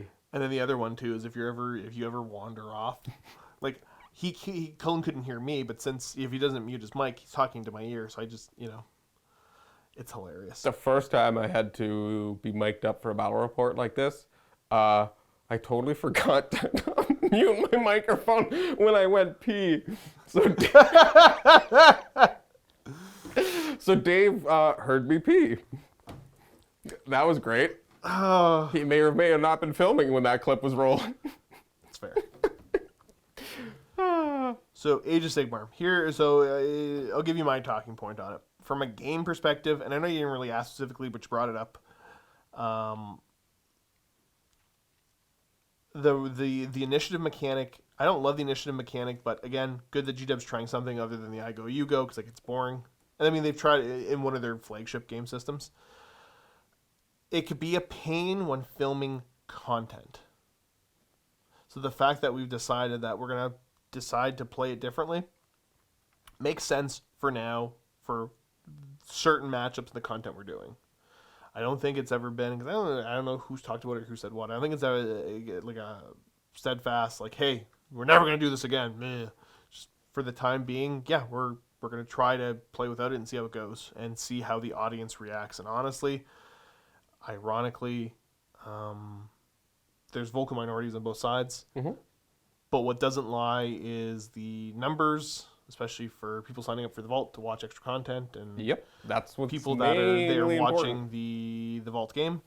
And at the end of the day, it's we're not being paid by GW or anything like that to show the game, whatever else. We're trying to provide entertaining content for people, so it's whatever people find entertaining, and it's whatever people the largest audience finds entertaining. So I mean, I could do a cooking show on MiniWarGaming if that's what people wanted to watch, and that's what that's kind of what it comes down to when you're running a business. Tell Matthew you want Josh cooking. But only if he makes those miniature foods. Those tiny foods. Like little tiny foods. Fantastic. So yeah, it's about making content that people, that the viewers enjoy, and that's kind of what it comes down to. Not everybody likes it. Some people really like it. We're trying it, and we'll see how it goes. I believe, just from my perspective, because I wasn't even around when they made this decision, I only heard it through a battle report or a YouTube comment or something. But it seems like the videos are going longer when I'm editing them. Which a lot of people like to watch when they paint, so a lot of the viewers don't like short videos. Yep. Which people have beaten to death the whole, well, and Sigmar do this and that. Sigmar is a game that lends itself to, if you decide that, hey, turn 2, I'm going to set up to try to get a double turn. If I don't get it, I'm probably going to lose, but if I get it, I'm probably going to win. The game lends itself to that. And if somebody wants to lean super hard into it, it's very tough to counter. And while that's not problematic, when you're not filming videos, when you're trying to film videos that people are watching, it can be a pain. Yep. No, I as somebody who does a lot of painting, that's the worst. When it's 30 minutes before you start painting, when you're looking for a video, to just sit there, play, and not have to touch the computer for a while. So I totally get that. And yeah, you're trying to tell a bit of a story, and there's something about the story when you're like, well, it just didn't get well, what's the narrative behind that, right? Like, we got up for this excellent pounce to jump on his army, and then the sun came up and we didn't know what time it was. That being said, if you guys are interested in different initiative mechanics, there's a couple different interesting ones out there. I think the best one's still the bolt action one. Dice in a bag. Dice in a bag. You can't just directly translate these to the other game systems because of how they write the rules. Blah blah blah blah blah. This was obviously written for that. Bolt action is the most enjoyable for me way to figure out what units go when that I've ever played. And I've played a lot of games over the years. That is my favorite. Yeah, no, far. I mean, I've never played it. Definitely sounds super interesting. I don't know how I personally, I've never played it, so I don't know how I would feel about it. But I know my first instinct is man, don't make me be lucky to get initiative. Well, but you don't know. It's a matter of what unit goes when, too. Now, Legion does it differently, because Legion's probably my second favorite, because they differentiate between different unit types. So this one, it's when you pull the dice out of the bag for bolt action, it's not I pulled the tank dice, I got to move my tank. It's just I pulled one of mine, I can order one of mine. Okay. But there's plenty of times where I'm I didn't want to pull a dice because I need to react to what my opponent's doing. Yeah. You want them to go first, and of course it's obviously not have everything go first, and then it almost kind of changes your target if you have priority. everything go first, right? you play the game differently depending on how that, and it's not just one single dice roll. I find that is the game that I am the most engaged throughout the entire game. 40K, there's plenty of times where I'm okay, cool, you're doing your whatever movement phase or whatever, you're trying to figure out your shoot. I'm gonna play on my phone for a minute, while you're doing that. Yeah, no, you can't do that with bolt action. I will fully admit that. Yeah, when you're playing, and it's weird, especially playing on camera with you guys all the time, and I've never really played in a normal setting. The one or two times I've played in a normal setting, it's just I end up narrating everything I do, but then you're also hey, where are you going? Don't you want to hear what I'm doing? Yeah, it's no, it doesn't matter. And the thing for bolt action that's nice is you cannot plan turn by turn. You have to make your decisions based upon every dice pull. You have a general turn. And I mean, it's the same for AOS and 40K depending on what your hit and wound rolls or whatever. But this is so good. Yeah, again, I just fear I'm going to make, okay, so here, I'm going to make you play bolt action with me one day. Okay. We're going to play. We'll play a 500-point game, and we'll show basic mechanics, and you'll love it. Again, I do have a big hesitation when it comes to luck-based things, because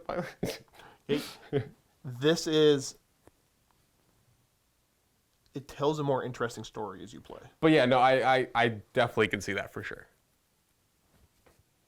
Orky Benji, Josh, please do some historical bat reps for Friday content someday. Soon. Next we got Andy Tidball. Warhol. No, Tidball. Ah, yes, the other Andy. Off the back of some of the questions, I just want to chip in. I'm your bog standard, middle of the road viewer. Love 40K, like AOS. Interested in Horus Heresy and Old World. Cool. I watch because you guys are entertaining. That's what we're trying. That's all we're hoping for. To be entertaining. Best reports are invariably the games you guys seem to be enjoying, and whilst it is occasionally fun to see people get salty and don't they don't make the best reports. Yeah, I think it's one of those always trying to overreact to things, because there's always when the camera cuts off certain reactions and whatever else, and trying to get more of those in. It also means, because it's a PG channel, you can't just, if something goes poorly, you can't just cuss. Yeah. Oh yeah. Which is, you know, the standard reaction for a lot of us. And even though that'd be, yeah, I mean, like, cool, I would watch those reports, and I'm sure a lot of other people would.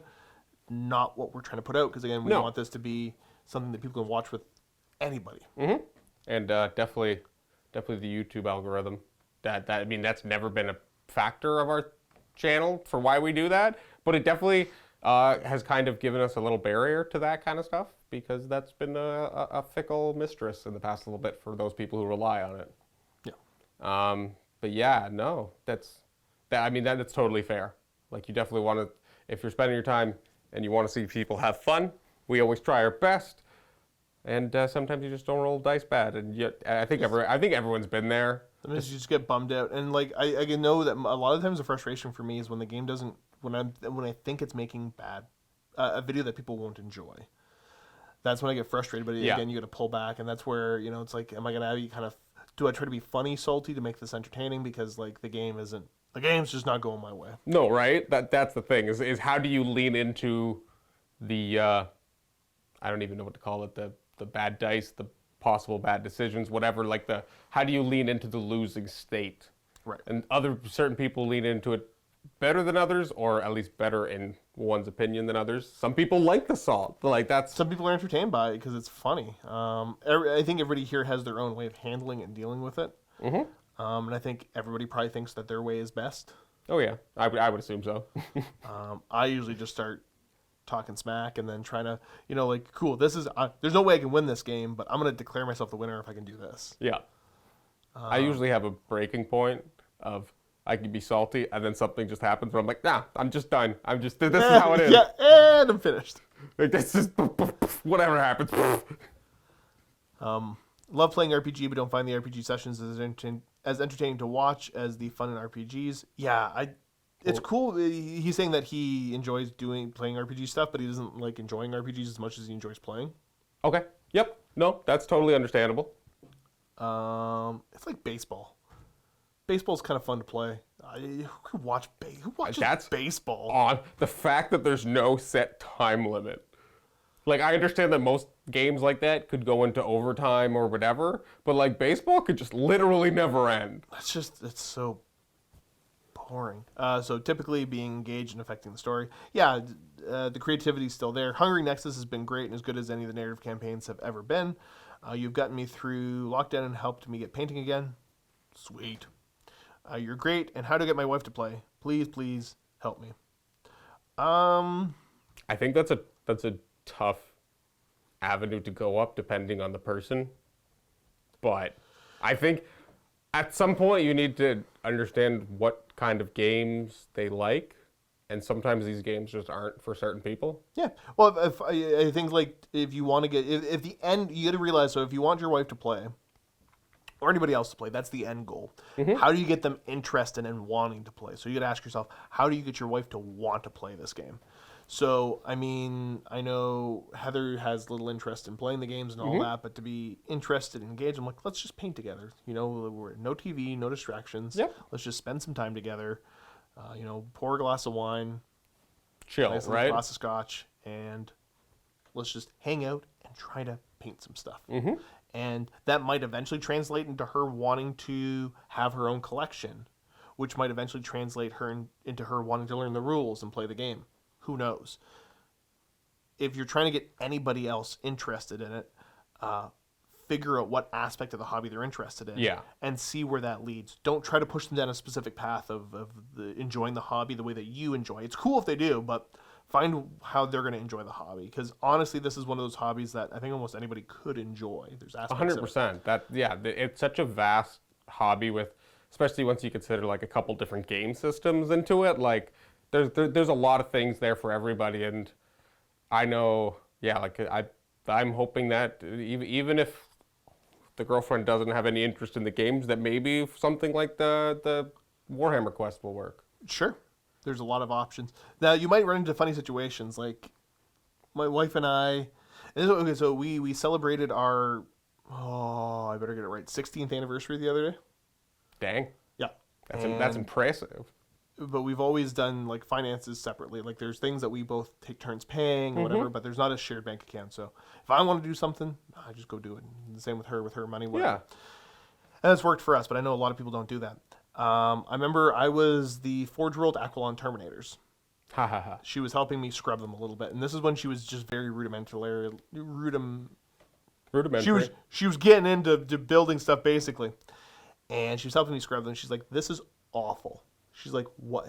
You can't just clip them off and build them?" I'm like, "No."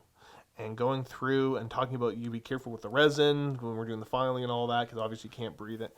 And she's like, "Okay, so," and she's looking at these compared to the other Terminators I got, and she's like, "Okay, they look different, but one's not necessarily nicer than the other." She's like, "So the Forge World stuff's just super cheap, right?" And I'm like, "No, it's so much more expensive." And it just, you might run into funny interactions like that. Where they just shake them to the core. Where it's like, what are you doing? Right. Yep. Like, look, I like these guys better. She's like, "You're an idiot. You're an absolute idiot." And you're like, yes, I am. Yup. Yeah, no, that's part. That's a big thing. But yeah, no, obviously don't try, like, it's Yeah, that thing you of like, can't don't force. try too hard. Yeah, you can't force anybody to like it, and if anything, you might just scare them away from it more than if you just kind of let it naturally progress if it was to do so. But, you know, that's the dream, right? That would be cool. Okay, next we got Mylan. At Josh, if you were to play in or produce an R-rated Decimus campaign, what sort of things would you want to include? That's one of the characters from the Night Lords that hasn't, as far as I know, hasn't been explored at all yet. Rules around terrorizing a planet or sector could obviously be very interesting to see, as well as some interactions with the Calidus and perhaps bringing in Varial as well. Varial's such a cool character. Night Lords R-rated. It just sounds awful. Well, because we've talked about the campaigns a couple times, and I'm like, you can't. This channel could not produce a proper narrative Night Lords campaign and get into the grittiness of what the Night Lords makes the Night Lords. Right. So Unless you were to glaze over so much of, hey, look, they went down, they scared a planet, bye. Like, you know. Yeah, exactly. You know what I mean? So I think that the way to do it would be you'd have to lean into, and this is Night Lords in general, you'd have to lean in through narrative story times. I don't know if there's that much in game that you could use to represent the Night Lords. You'd have to use the story times to kind of push that. Kind of brutal. That would be awful. But I mean, like, yeah, like, are you gonna you have a sense of how bad they are. Like, are you going to play the mission where you go down to the unarmed populace and round up as many people as you can so you could throw them into the, skin them and throw them into the skin pits? Like, yeah, like 5-up skin check. Are you going to make that mission? Right, like that sounds awful. It can get pretty dark. Now, the other thing is, as far as Decimus and Varial and everybody from the Night Lords trilogy, I would honestly be terrified to play in that. I have such a high level of respect for ADB and the characters he's created, and this goes to a lot of the pre-existing characters that in all of this, especially the ones that are crafted by like Anne Wright or like right. You know what I mean? Like, this is especially because he's the one that's written these. As far as I know, nobody else has taken the spin at these characters, so it's not like some of the Horse Heresy stuff. But even then, yeah, no, for sure. I got such a high level of respect for that dude. Honestly, like, if I was told I'm playing a Night Lords campaign, cool, I'd play in it. The only way you would see a Decimus, or you'd see Varial or any of the other named dudes and affecting their story would be if ADB was involved in some way. Yep, I see that. If he was involved in some way, which is not going to happen, and it was like, yeah, cool, this will be part of the canon, then, like, I would have a whole new wave of anxiety, but probably a willingness to go, I guess we'll see what happens. Yeah, to know that the actual game you're playing could affect an actual story. That's the terrifying. Story of the characters and all that. Yeah, again, so much respect for that dude. I remember, like, I got a GW stuff right around 5th edition. Couldn't care less. Then I was coming to help MiniWarGaming film pretty much every other game system. And I was hanging out, but I wasn't hired at the time that people were getting into the heresy. And the Horse Heresy was always interesting because I used to try to buy, like, I had a project that I got rid of where this was back in like 3rd edition where I wanted to do a Scouring era army. Interesting. using probably I was gonna use like Demon Prince rules for one of the Primarchs, and then like I was trying to do that army, so I was collecting all the older marks and converting old Space Marine kits, Okay. and it just was so much. I'm like, nah, sold it off, and then for years didn't touch almost anything GW, and it was the Night Lords were always cool. But it wasn't until I read the first book of that trilogy that I got interested in 40K again. That I was like, you know what? These guys are cool. Yeah. You know, this is set after the heresy, but these guys were here during the heresy. Yep. So I started that. So, I mean, long story short, if it wasn't for that trilogy, I wouldn't be working here. Interesting. I'd probably be working some crap retail or security job somewhere. So, like, I got such a high level of respect for that stuff. That's true. Like it's actually had major impact on your life, right? 100%. And it's so like cliche to say that, but like it's 100% true because the whole thing is like I had no interest in 40K. But 30K got me into it. 30K And then got me the job, and then I eventually started covering 40K. Exactly. The stepping stone to where you are now, right? Yeah. Okay, we got Winco99. Hi guys, you guys put out a lot of fun content, trying to show interesting lists in the spirit of friendship and love, etc. Yeah, that's on my list. It's friendship and love. Josh is the pinnacle of friendship and love. Buddy, you know what? I am, and I'm announcing it now. My question for you though is, who is actually the best wargamer at MiniWarGaming and win a MiniWarGaming mini tournament between content producers, with everyone putting out the best list they can? Would it be a different person for each format? What race faction would you choose to fight with? Okay, so there's probably a reason we haven't done this. There is definitely a good reason why you haven't done this. It's two different. The saying who's the best wargamer, whatever. You can't really get into that because there's too many aspects of it. If we were to have a tournament in house, and you, like, gun to your head, you have to pick somebody who's going to win. Out of everybody here, who would win? And let's say, oh man, now I gotta be on camera saying this? I don't know if I like this. Yeah. That's literally the thing. I don't know if I want to even, like, I don't know.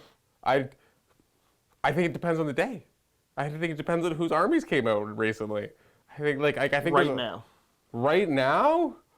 Let's say, and let's just pretend it's 40, because it's going to be different for different game systems. I do believe it will be different for different game systems. Oh, so yeah. Is there a game? Pick a game system. No. Which game system are you doing a tournament for? No. Yeah. No, I'm forcing you to. No, why did you ask this question? Just pick a game system. Any of the ones that we cover. Dang it. Regular. I was going to get you with that loophole by saying Star Wars Legion. No, it's going to be something that we cover regularly on the channel. So you can pick between 40K, 30K, AOS, Fantasy.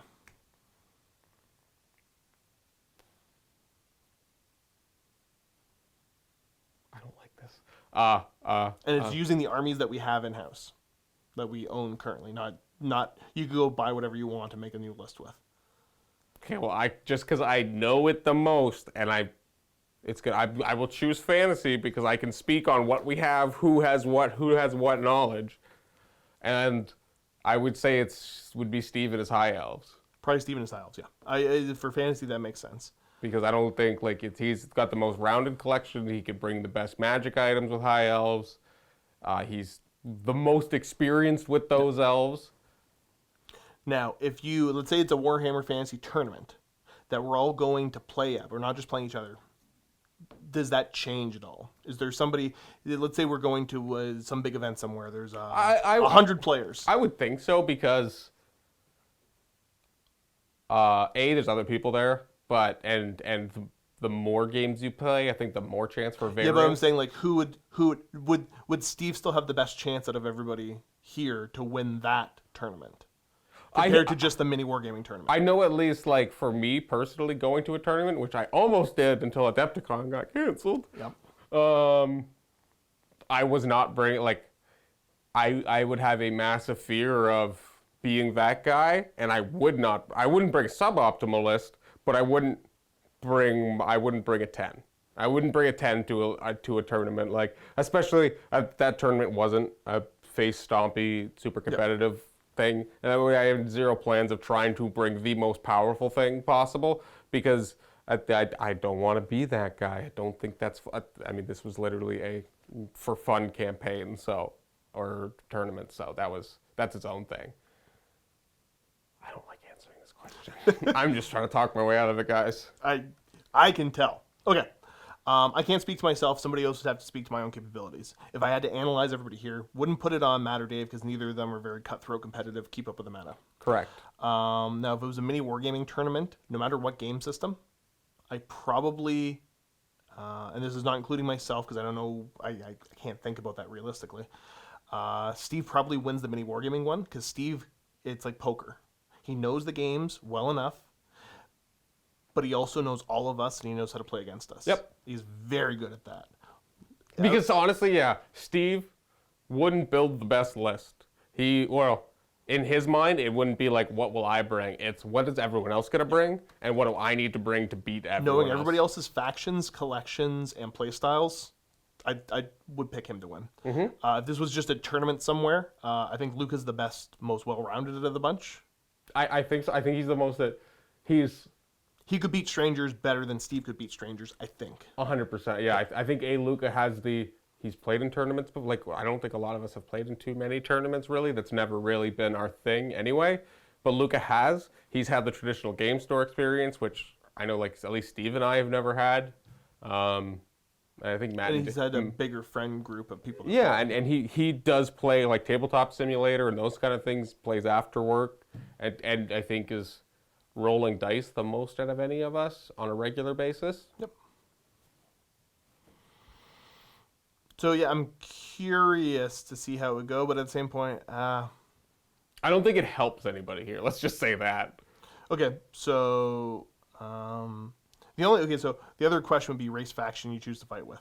So let's go through the game systems because you've only got the one army for 40k, so I assume you pick Crimson Fists. Yeah, the only other army I'd play is Tau, and they're like not great right now, so no. You don't really play AOS. Yeah, no. You don't play 30k. Fantasy, would you bring your rats or your empire if you're trying to win? I'd bring rats. Bring rats. Okay. Even though like I have bad luck with them, that is, if I roll well, which I wouldn't. That is like the biggest swing there. Like that has the most potential power. No. Even if it's not the most consistent, it still has chance to just jank out games for the win. So for me, for 40k, Custodes. Yep. For AOS, KO. Yep. For fantasy, my ogres. Yeah. For 30k, probably Custodes, maybe Mechanicum, but I don't got enough of what I'd want to do, so probably Custodes. Yeah. What I would be bringing. That makes sense. I think I think if we were to do an in-house one and I would play fantasy, like I would do some stuff you would never see me do on camera on a regular basis. Yeah. Like we're talking single ranks of 35 Skaven slaves. And then another one behind it. And then another one behind it. Don't touch my stuff. And then I would bring the Doom Rocket and the Brass Orb. Is that because you'd have rank bonus? Or no, you wouldn't have rank bonus. No, you can't charge anything. You literally go one line. It's a because they're now I got it. Yeah. It's super not cool. But if I'm talking about playing cutthroat, like that's it would be things you would never see me ever do on a normal basis. Like just couldn't you just like cascade through them? Yeah. Do you realize how cheap they are? How many lines would you have and still have I could have lots. Weird. Yeah. I'd play against that just to see. No, it's awful. I'd bring like the which scroll is it? It's the power scroll. I just half the dice or like half the casting value of a spell. And then for Dreaded 13th. Yeah. Like there's a lot of like stuff I don't do on a normal basis that I would. It's just not fun. It's not fun for other people. So, yeah, I don't think I would even have fun. But that's the other thing. I don't even think it would be that much fun to try to play at that level. That's never been what we like to do, I don't think, and there's a reason for it. Mm-hmm. And it's just even more stressful and even more crushing if you lose kind of thing. Like, I don't know, it doesn't sound enjoyable. Yeah. Okay. Aodiri. Really wish we could see more AOS, Yogg Tour, Watchers in Death, good book series you may not read. This is mostly for Matt, talks about a couple different book series. Since so many of you liked Warhammer Fantasy Battles, did any of you guys ever look at Kings of War? Long story short, yes. Yeah, we I did. really like the Kings of War system, but there's not really enough interest to cover it here at MiniWarGaming. But if there was, I would play that in a heartbeat. I really like that game system. And as much as I love Warhammer Fantasy, I liked the little bit of Kings of War that I got. I liked probably more. Yeah, no, there's definitely. It's just like I don't. Again, it just comes down to like there's not that many people that play, but like I think it's cool. I play the weird fish things. I don't know. They're just weird. I like weird things. But yeah, you play your brats, whatever else. The thing for Kings of War is that it wasn't. I like the fish. It's fair because it's different. Kings of War was super nice, and honestly, anybody watching this, if you haven't checked out Kings of War, go check out Kings of War. Especially if you liked Warhammer Fantasy. It is not Warhammer Fantasy. It is different, but they're a similar flavor. And Kings of War is not the clunky, convoluted mess that Fantasy is. Me and a lot of other people love the fact that it's a clunky, convoluted mess, but there are many times where it's such a pain to play. Yeah, no, I think it's a rose-colored glasses situation where like you started with it, so you know it. It's kind of I like the concept of like I have zero interest in old editions of 40K. It's just like it does. I never got into it when it was a thing, and I understand why people like it. I just don't want to go through the headache of learning everything. Yeah. So I totally get that perspective. My whole thing is just like I like to have the army from the game, and I like to do the painting and stuff, and like I think it'd be a lot of fun to do the modeling trays and that kind of stuff. So like maybe one day, but that it's just I have a bunch of other stuff to paint. So and that's what it comes down to. So fish people will have to wait. But yeah, if you have not checked out, there are people making battle reports for it. Go watch it, learn about the game. Especially if you're one of these guys that has an old fancy army that you don't use anymore. Like this is the refuge for a lot of the models that you can't use that got the axe when they moved from Fantasy to Age of Sigmar. I think it's also a game that like 3D printing. Going back to that, like if you wanted to get your own stuff, but they have a cool model line themselves. Oh, for sure. That is like super affordable. The fact is, so if you're not familiar with Mantic Games, they make a couple different games. As far as I'm gonna call it business ethics. I don't know. I guess their mission statement and how they produce stuff. They make it accessible. It's one of the most accessible companies to get into their games because the models are nice, but not overly expensive. You get what you pay for. The rule sets are forgiving, and it's one of those. It's not a little tidbit like GW does of like, well, you don't need too many books to play. You only need the rule book and your codex and this expansion. Oh yeah, and that. No, Mantic, you can get what you need to get playing. I really like everything about that company. I would look heavily into them and try out Kings of War if you have any interest in the rank and flank style games. Yeah, no, and just to be a little bit off topic, there's a really cool video from Luke's Gaming Scenics. I can't remember the name of his channel, but it's Luke's Scenic Gaming, something like that, where he makes a small scale version of it to be played on like any like 3D like prints, War Master style almost. Yeah, and like makes it like War Master scale and that kind of stuff, which is like I think that is super dang cool, and like obviously for people who are space and like cost restrictive, I think for being that kind of game, it actually works really well at a small scale too. So that was a really cool video if you haven't seen it and like or are interested but don't really want to do the full commitment into Kings of War. I had a lot of fun playing.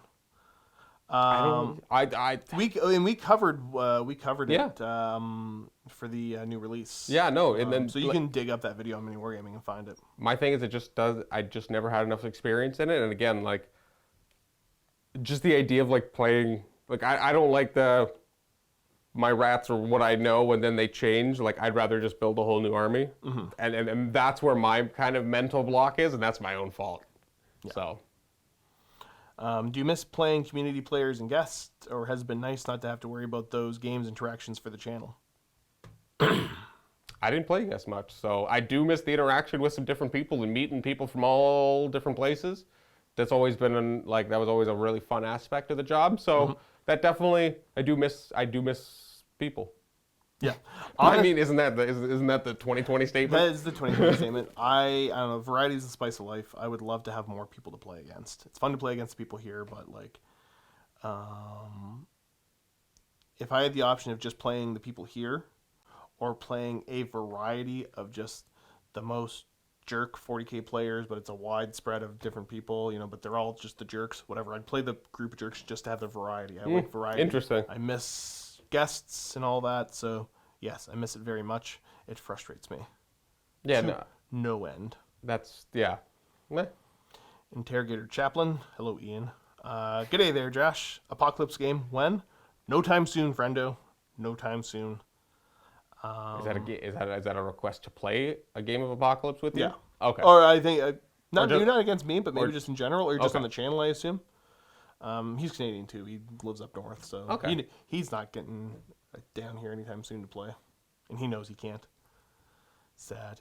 He's working on a big old model that I'm super excited for. Oh boy. Yeah, I don't think is there much of it? I mean, obviously the spectacle of Apocalypse is one thing, but do many people play the Apocalypse system? That'd be interesting to know. I think it's kind of tapered off. I know it was a cool way to buy some models and some affordable boxes. Affordable. Compared to... Exactly. Ideas 80. Cullen, I too am a Crimson Fist player. Just wondering what drew you to them, and do you watch any other channels for inspiration, and if so, who? All right. Well, what drew me to them? I'll be honest, it was Luka. I wanted to paint up a Space Marine army. Not even Space Marine army. I just wanted to paint something different because I had just kind of burned myself out, and I had a couple months where I wasn't painting anything, and I just kind of wanted to get back into it, and I needed something very different. Because even when I did paint Space Marines, I had attempted doing a Death Guard army when Calth was out, and I just burned out after them after a while. Part of that might have been because I went away to school, and therefore there wasn't as many people to talk about 40K. There wasn't, I didn't have anybody to talk about it with and that kind of stuff, so there was no external support for me to get it done. But I wanted to paint Space Marines, and I just asked Luka, if I was to do Space Marines, what should I do? I don't know. I wouldn't want to do something I'd make up myself. I definitely wanted to play an actual chapter. My first thought was Salamanders, because I like green, and I'm a simple boy. That's literally all it was. I just like green. So I thought, hey, it'd be cool, a green Space Marine army, and Steve already plays Dark Angels, so that's what's left. And Luka was like, you should play Crimson Fist. And I was like, boy, why? And I thought back to when the big artwork, the main artwork from, is it Rogue Trader, right? The original, yeah. That is super iconic in just terms of Warhammer. Even though I didn't play back then, I understand what it represents. And then I started to do a little bit of digging. The reason Luka was so interested in is because the one time one man came in and played him, and that man is Heavy Bolter Joe. It had the best comments on that video. And Luka loved his time playing against him, and Luka kind of, through him, fell in love with the Crimson Fists. So he's like, you should play them. Nobody else plays them other than Joe. So, and yeah, I honestly haven't done massive amounts of research. When I edit 40K videos all day, it's not really what I want to do when my off hours. That's why I try to do the audiobooks and other stuff. I watch a lot of D&D campaigns too, but just stuff kind of either adjacent or far from the hobby, just because there's one thing to be working and then painting it, And then to like be watching and painting is just like, then I would just all encompass everything 40K, and I think I would just turn into a guardsman. Yeah. But yeah, no, I don't actually watch that many like other battle reports or other stuff, but I should. It's amazing how little time there is in the day. It's crazy. Like, I'm like this. I'm gonna paint for 20 minutes, and I sit down, and an hour and a half later, I'm like, I'm still not done. Like, this needs to get done. All right, let's keep trucking along. There's so many comments. I love it. Oh no. But there's many. How many more? I don't know. Oh boy. I feel like I'm 2/3 of the way done the ones on the MiniWarGaming page. Okay. EP Jellian, I don't know. Josh and Cullen, but also the other Warhammer Fantasy Battle folks. Along with more fancy bat reps, please, could we potentially get small episodes or bonus features on the bat reps that go more into the different armies, their strengths, their differences, and why they're fun? Cheers. Sounds cool. And more is always good. But as the guy that writes the schedule, it is so punishing to try to keep up with our release schedule. We put out such an insane amount of content. There's no time or space for anything else. I would say as the person that edits that content, like, yeah, like obviously we're bringing in Rob to give me a little bit more free time to do a little bit more of the creative stuff, be in a couple more videos, but like I have to keep a very like tight mental schedule of how I do my work and what I'm working on and when I'm working on it, so it can all go out in time. And like there's more often than not, well, not, I'd say like 50-50, like I'm editing what you guys watch the day before. And that's obviously not in the ideal world, but like that's just the schedule we have to kind of keep up, and it's just what it is. So yeah, we're starting to get ahead a little bit, but there's always something that comes up that... Exactly, and right now, like I'm trying to push so I can go away for a couple days, which doesn't help this whole situation either, but yeah, like more editing is more time, and like because we release so many videos, even if it's like, oh no, it only adds 25 minutes to an edit, but if I do that over a week of editing, which again, we put out at least 5 videos on YouTube and 5 videos, so that's 10 videos, so you compound that, that's... bare minimum. We do more than that often. Right. And then like you're writing narrative campaigns and doing all the editing work for that. Exactly. Like there's the more things that, not that like I wouldn't love to do more, I was gonna say flamboyant, but that's not the correct word. Like polish, intricate things. Yeah, like I would love to be able to watch every single battle report before it goes out to try to clean up some edits, fix some things, let the guys have a little bit more option of having stuff pulled out that they didn't like or whatever. But it's we don't have time. We do not have time, unfortunately. Okay. These are a couple ones from Matthew. Let me just Okay, go. I'm trying to think of, I don't know if I honestly have any. There's a bunch of lore channels out there if you're like interested in like the lore of the armies, but in terms of how they play, I don't know if anyone really does. I'm sure they did like 5 years ago, but I can't think of anybody who does like Crimson Fist specific. Like if you Sorry, go. he was talking fantasy, right? Oh, yeah. I got back on your Crimson Fist thing earlier. Yeah, Sorry. talking about fantasy. Yeah, because who's still doing fantasy bat reps? There's the guys at Squarehammer who do them, and I'm sure there's a bunch of other people. Again, like it's just not something I'm out seeking. But like there's definitely some lore channels out there that would cover some of the, at least lore. I don't know who's exactly doing like the army breakdowns, but I'm sure if you look at some old videos, you could probably find some older stuff, and it being a game that hasn't changed, it's all still relevant. Okay. Yes. I was reading stuff about Crimson Fist now too. They're cool, man. My brain's all over the place. Yeah, so a couple for Matthew. We got Big Mikey. Josh, forgot to ask, why have we not seen the dog yet? You can't tell us you got a new dog and not show us the dog. That's fair. Hashtag show us the doggo. So at this point, you know what? At the end of the video, I'll try to get a couple pictures for Cullen, and you can throw some pictures at the end of the video. Great. Now if there's no doggo, it's Cullen's fault. No! So yeah, I do have a new dog. Unfortunately, I had to put my dog down a couple months ago. And old Matilda had been with us for quite a time, so we adopted Dozer from the local Humane Society. That's Dozer. The story of him was that he wasn't picked up as a stray. It was a couple broke up.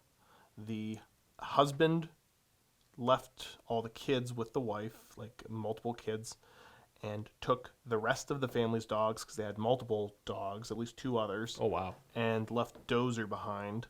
And the wife couldn't keep up with it, so Dozer was handed over to the Humane Society. Spent the first 2 weeks he was there. They couldn't even get a leash on him because he was so anxious and stressed. Super sad. And then when they worked with him enough, the day that he became available for adoption, Heather and I went to go visit him, and we pretty much almost got approved that day. He reacted very well to us. He's still very nervous around men. We haven't been able to socialize him. Super great dog. Super happy with it. He's a goof. They said he was the people that dropped him off listed him as being a Preza Canario mix. And if you're familiar with Preza Canarios, he looks nothing like that. I don't think he looks like that at all. There's not a single aspect of him that looks like that. If anything, he's like a boxery. So with my guess, Yep. is that I think he has got at least a good amount of Shar-Pei and a good amount of boxer. Okay. Yep. Yep. But he's like 90% head.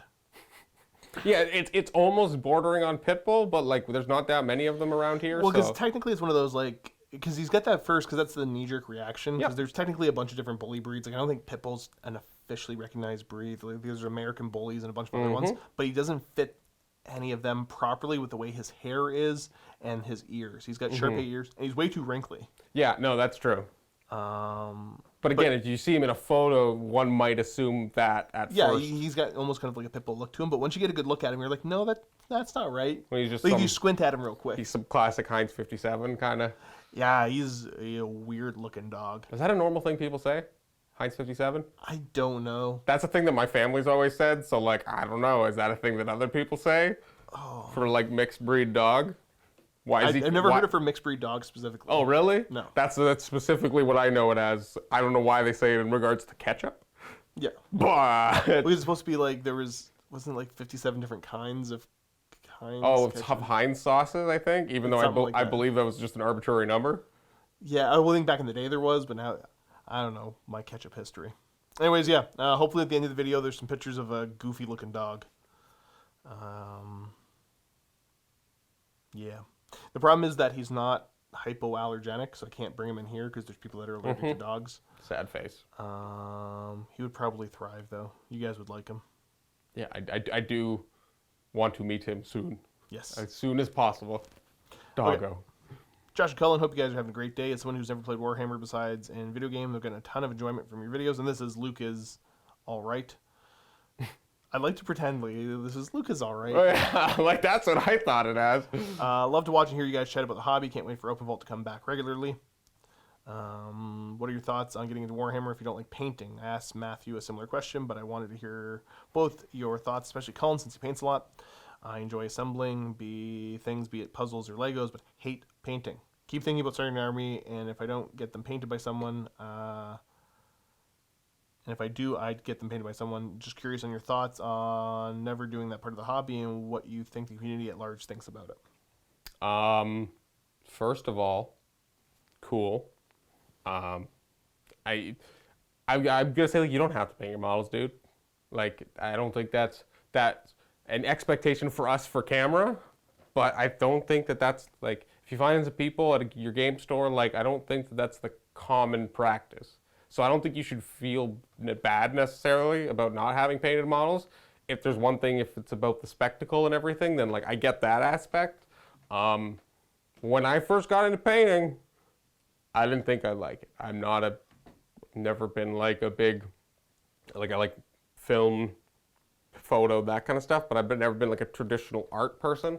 So like never really painting in my life, as like since you're a kid, you finger paint or whatever with craft paints, like never did anything beyond that. So it was a daunting thing, but I just tried it.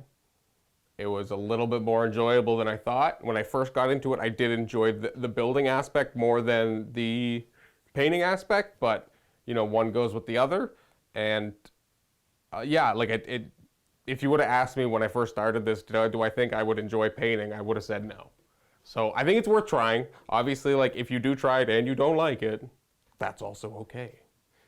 There are wonderful technologies of contrast and stuff that wasn't around when I started that you could also give a try. Might make the process a little easier, but I mean, just start by getting. I feel bad by saying start and get some models because that's a slippery slope, my friend. But I'm glad you like the videos. So as the guy who doesn't paint, here's my take on it. Don't. If you are very excited for an army and you want it to look a certain way, especially if it's your first army you're getting into the game, there's nothing wrong with having it commission painted. No, that's totally cool too. There's a lot of amazing artists out there, and supporting them, you shouldn't feel bad about that at all. And then on top of that, if there's a weird stigma attached to it, I don't think so. Obviously, don't try to pass it off as your work. Oh yeah. But if you enjoy building, I enjoy building, and then have somebody else paint them, nothing wrong with that. You might find that there's like a bunch of the commission guys I work with, they hate building. Mm-hmm. So they're like, oh, we love the fact that you just build your stuff, we just got to paint it for you. Right, it makes their jobs easier, so if that's something you like, then there you go. Yeah, you know what I mean? Like, and if it's something that you like the look of and you make use of, it doesn't, even if you don't build your own stuff, you just have somebody do it and, you know, you enjoy that. It's not like everybody, you walk into a house and the art hanging on the walls and you go, oh, that's a really nice painting, but did you actually paint it? No. That's savage. If you enjoy that, that's fine. That being said, I think it's an aspect of the hobby to educate yourself with and potentially learn on. So if you want to get into painting at the same time that you have an army that you're like, I don't want to mess up how this looks and waste all this money, buy your army, get it commission painted. Keep your eyes peeled for the crap models that people have, because you can get them bargain bin cheap. Because I mean, they're awfully painted. It's people's first miniatures that were painted. Yeah, it could have been primed with like the shiniest black hardware store, thickest primer. And so look for whatever cheap crap models you want, and those are going to be your practice test beds. What you're going to do is you're going to strip the paint off them the best you can, and then paint them. If they look like poo, who cares? Mm-hmm. Practice that way. You're not going to waste a whole lot of money. They're not models that you're going to continually play with and use, so they're throwaway stuff, whatever. They're your blank canvas to practice on. And if you end up enjoying painting, cool. If you don't, who cares? Support the artists out there that do that for a living. Yeah, no, that's you. I think you said it a little bit better than me. I don't think there's a say. I've never met anybody who's like, oh no, you should paint all of your, like, I don't think I've ever met anybody who's like that. Like, and just because I personally like doing that doesn't mean I would force those on that value onto others. That seems a tad ridiculous to me. I'm sure there are people out there, but I mean, and yeah, like, if there is something that you really like and you really want the aesthetic to be that, I totally get that. But I think, like, your first army is your first army, and you'll look back on it in a couple years and be like, that was great at the time. It is what it's fine now. Like my Skaven army is not painted in any sort of great part. Like, I think you can see the progression of my painting from the clan rats to what I painted up recently for it. But it still has a very strong place in my heart. It's super important to me for just being like a learning process. I mean, I started with the Horde army, so I got a lot of practice. And yeah, like, don't be afraid to ruin a model or two. I get that they're expensive, but if you do what Josh does and you get some stuff cheap from the beginning, and you kind of maybe set in your mind that, you know what, I'm not here to make a perfect thing. But I do get that there's so many resources out there these days that you see on Instagram or on Facebook or Google that there are just some insane humans out there. And like, I recognize that I will never be that insane human. Maybe one day if I practice for my life, but I also realize that I don't need to be that good to make stuff that I'm decently happy with and looks okay on camera and would be fine on a game store table. Yeah. Sounds good to me. Next up, we got more DACA. Sir Cullen, Lord Josh, I would like to say that I find the content of MiniWarGaming amazing. You're good. I noticed that sometimes people like to complain. No worries, way more people enjoy your content, except Battle Reports with Care Drawn. Ha ha ha. Everybody loves the KO, and we all know that everybody loves the KO. I asked last week Matthew that if he had to be a Primarch, which one would he be? He went with Vulcan. Can I ask what would be the choice for both of you? Not Lorgar, please. Also, are you going to play some End Times games with Powered Up Tyrion and others? Thank you. Oh, we might touch on some End Time stuff, but I mean, we got plenty of stuff to do in the meantime that's not End Times. Yeah, I know, like, at least for me, I'm still adding stuff for my army. Josh has got a new army. The End Times stuff is, like, once you get into End Times magic, like, I personally never played with it. I've only heard horror stories, to be honest. It would be maybe something to work on, maybe something I'd be, like, I have Carl Franz, so, like, I could run him as that kind of stuff, and I think Gelt can be the metal. I'm blanking on these words. Dude, man. Yeah, Lord of Metal. Yeah, I can't really call it either. But so much stuff. 6 scenarios that we like to play. 5 scenarios that we like to play. But yeah, maybe. Okay, so Primarch question. And you say would like to be what Primarch if you were one of the Primarchs, what Primarch do you think you would end up being? I honestly don't know this question. I literally don't. Well, you've done a bunch of the Horus Heresy novels, right? Like you know a little bit about the Primarchs. I've just never. There's ones who I like and I think are cool. Okay, so let's go with that. Like if you got to be one of them, who would I want to be? Who would you want to be? Oof. Man, there's a bunch that I've never read about. Vulcan isn't the example. I've never read anything about Vulcan. But like in terms of sheer coolness, Dorne's pretty cool, but I don't think I represent Dorne, to be honest. I can't grow that good of a mustache in comparison. Yeah, I don't even think the official art has him with a mustache, but you know he can grow a wicked mustache. Oh yeah, like I don't. That's the thing is like I think these people are cool, and I don't necessarily think I'm super cool. So I don't know if I'm the best person to answer this question. So with how you just answered, I would say Mortarion. That's what they say. That's what I've been told before. I think he's pretty cool. I'm not, okay, well, I was going to say I'm not as asthmatic, but then I did have asthma as a kid, so I don't want to grow up on a poison planet. That sounds pretty awful. And I imagine that if there's one of the Primarchs that sweat really bad all the time, it'd probably be Mortarion. No, it would be. Oh no, he's just like, why does he smell so much? I'm just sweating, guys, leave me alone. Just upset, heavy breathing. I am fairly certain my mannerisms would probably be closest to Dorne. I think so. Because he is the best and I am the best. Josh doesn't show just emotion, a simple fact. Unless I decide to show emotion. That's what I was gonna say, but you don't hear Josh necessarily be mad right now, but like when he goes to the next room, you just hear him yelling and breaking trash in the room.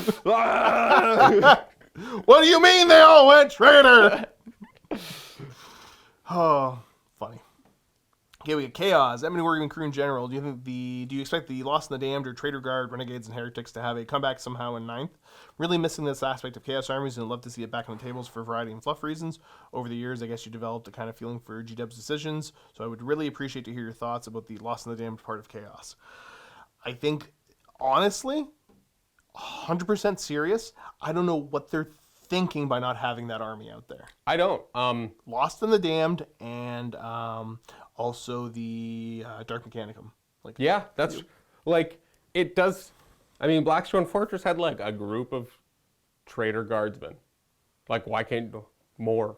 Well, hopefully that like the full army, because that used to be a full army back in the day. That you kind of had your own little spiky little guardsmen that you would make up and all that. It was a cool, fluffy army, and I think it's ridiculous that they don't have that represented in the rules.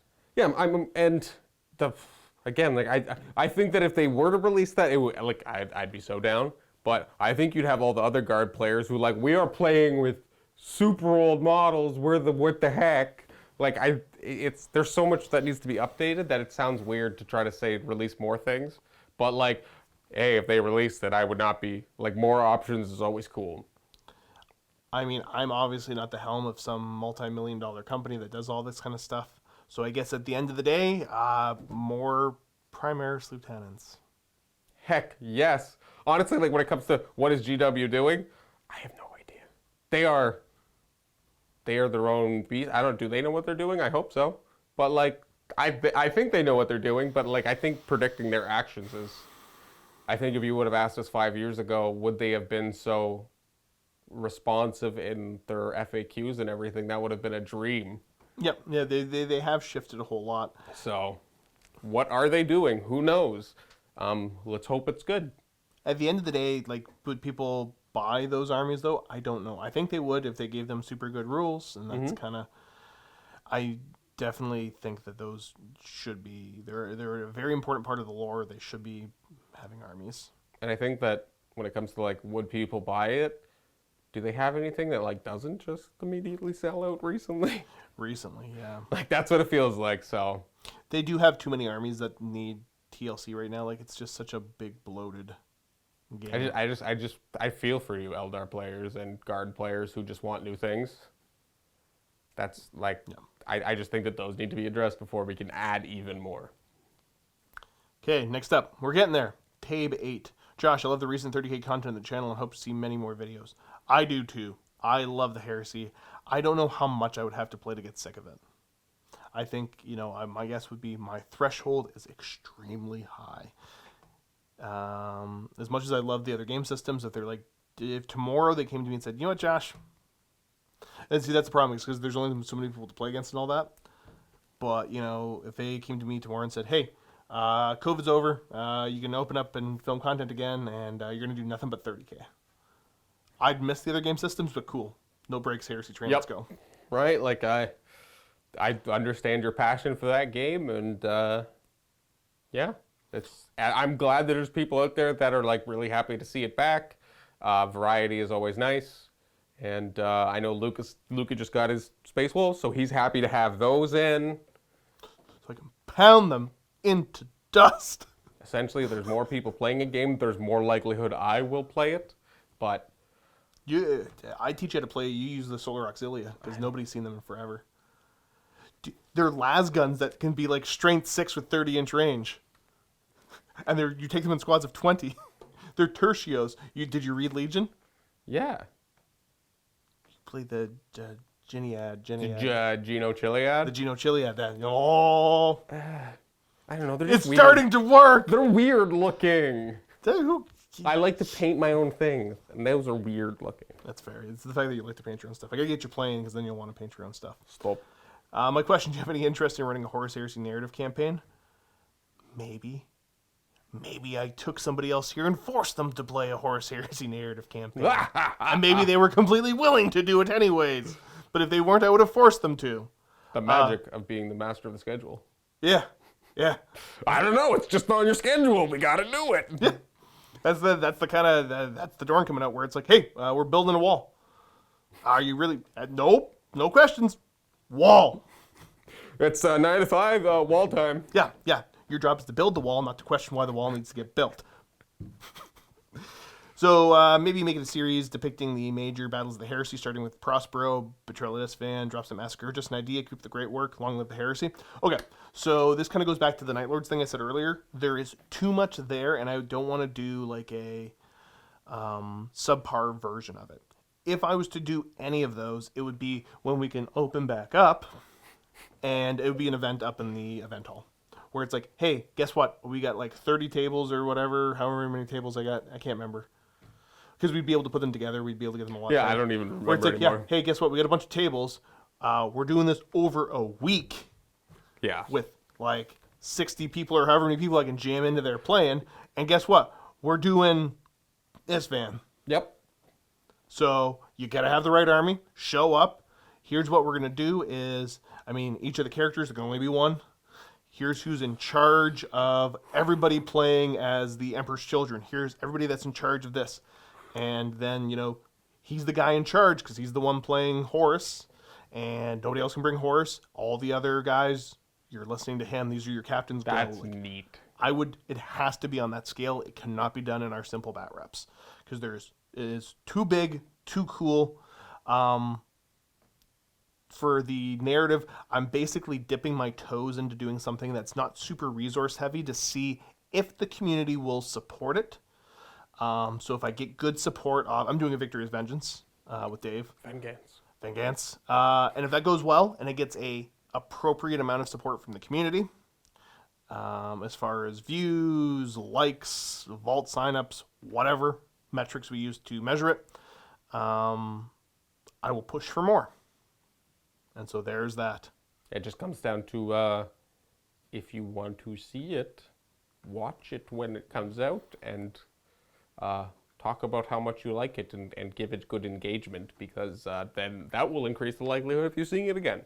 Yep, and that's what it comes down to, because Horse Heresy will not ever be as popular a game system as like your 40Ks or your AOSs.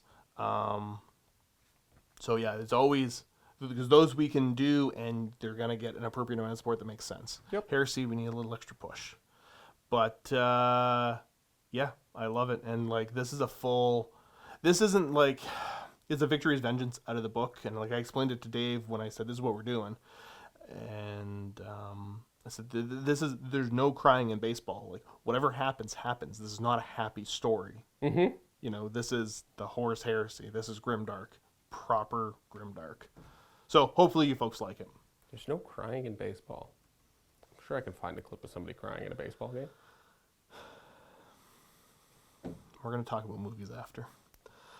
Miso, Cullen and Josh, you looking forward to the Magic the Gathering 40K crossover at all? Did the announcement inspire you to play some Magic the Gathering, or did you play any over the pandemic? Okay. Best. Thank you, Miso. Always good to hear from you, sir. I still play some Magic Arena now and again. I mostly just draft, because I don't like to keep up with the sets fully. Like, whatever, formats change, and I just don't have the time for that. But Magic Arena is a fun way to kill like an hour or two of me just decompressing, and I don't want to paint. So that's a common thing for me to do. But I'm interested to see what they make. Like, that is super weird. I don't understand how it's going to work. But whatever. I want to equip my crawl worm with a heavy bolter. Like, I don't know. It's only good because I remember what a crawl worm is. I used to play Magic way back when. I use that so Josh would understand his favorite thing. Yeah, the crawl worm. Because that's every once in a while, whenever Magic comes up, people are talking about Magic. Because Cullen knows enough about the meta to speak competently about it. And I usually turn, is Crawl Worm still good? How's Crawl Worm doing nowadays? But give that boy a heavy bolter and he's unstoppable. Again, like, I literally don't even know how it's going to work with the super sci-fi mixing with the, like, Magic has some sci-fi elements to it. Like, there's been Ixalan and those that are like that kind, but nothing like guns, like lots of guns. There's been like some flintlock stuff and the pirate thing, and a couple people have pistols, but there's never been like a It's more steampunky, right? Yeah, exactly. Like, so I am super interested just to see what they make and what characters they're going to choose and how they're going to do it. I definitely have my eye on it. Might be something I pick up just to sit on for years and see if the value goes up anywhere, but weird, but cool. That makes sense. Okay. I haven't played them forever. So my only Magic was experience. Like I said, I played for a while, but like the Weatherlight series, that's kind of my era. Oh, wow. If you want to put me into an era of Yep. Magic.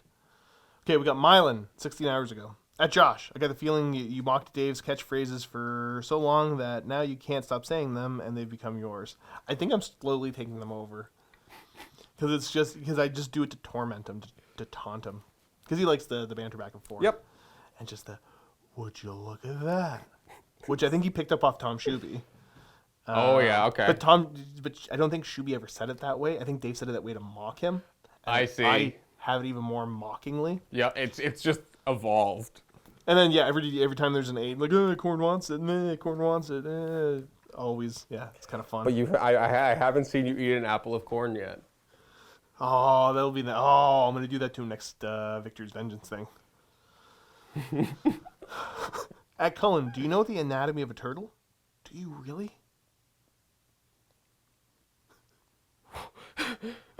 What? Or did I say something? Is this a reference to something? I'm just going to leave it at that. Arzarno. Cullen, how many games did you play with the Crimson Fist so far, and how happy are you with how they play? Also, how did you make the bases? On camera? 3, I think. One's going to come out this Monday. Couple games off camera when we had our co-op student around just to get some practice in and stuff. One game with Steve off camera just for some practice. I am super a big fan of them. I'm very much enjoying it. I think they're great. I think heavy bolters are awesome. I think the Doctrine is poo. But that doesn't matter because they're still cool. And how did I make the bases? Okay. So I did it for what I think is easy. Some people would argue that it seems like it takes a lot of work, but I think that's the secret, is making it look like more work than you did. You glue a bunch of, you buy some bark chips from those terrarium sets. You glue some bark chips on your base. You glue some aquarium pebbles on your base. Okay, this is the part where it gets a little weird. You take some really big bark chips that won't fit on any bases and you put them in a coffee grinder and you just pulp the crap out of them. And then you use that instead of sand as filler. And then I just mix water and Mod Podge together and squirt it, let it dry, do it again. Just make sure it's nice and sealed because it is just bark. I don't want it chipping. Some still have, just like one little bit. But you put a grass tuft over it. Then you find, I don't know, I think it's red from Rust-Oleum at the hardware store. It's like a reddy brown, and you prime it brown, red. Then you dry brush or do shop debone. You put a layer of Reichland Flesh Shade on it, and you dry brush it again with your shop debone. And then you put green stuff, Gamer's Grass, Grass Tufts, and I don't remember what set they were. But they're the ones with the red, and then like the dry grass. And I think that's very mild when it comes to like actual building. It's just a process that takes a couple days because you're waiting for some glue to dry. But I don't think it's that bad. I think I could have done a lot worse. I've made worse decisions before. So. If you are trying to recreate those, or you're looking at your own basing ideas, I will mention, and much respect to Cullen because that is a process and they look amazing. If you're looking for an easier route, while you're looking at the grass tufts on Gamer's Grass, also just look at their battle ready bases. That's the thing. I considered it, but like with how much I love them, Luka loves them, and Steve loves them, I wouldn't be surprised if very soon in the studio a lot of armies have the same basing. Yeah, no, and that's like I get it. I like doing ridiculous things because it's just how I am. I'm a ridiculous person who likes ridiculous things. So what doesn't seem like a big deal to me, because I think that's a fairly simple thing, wasn't as bad as when I tried to make Death Guard bases by cutting the top of the base off, cutting myself 87 times, gluing a piece of cardboard underneath, filling that with grass, putting water effects in it, painting it all up.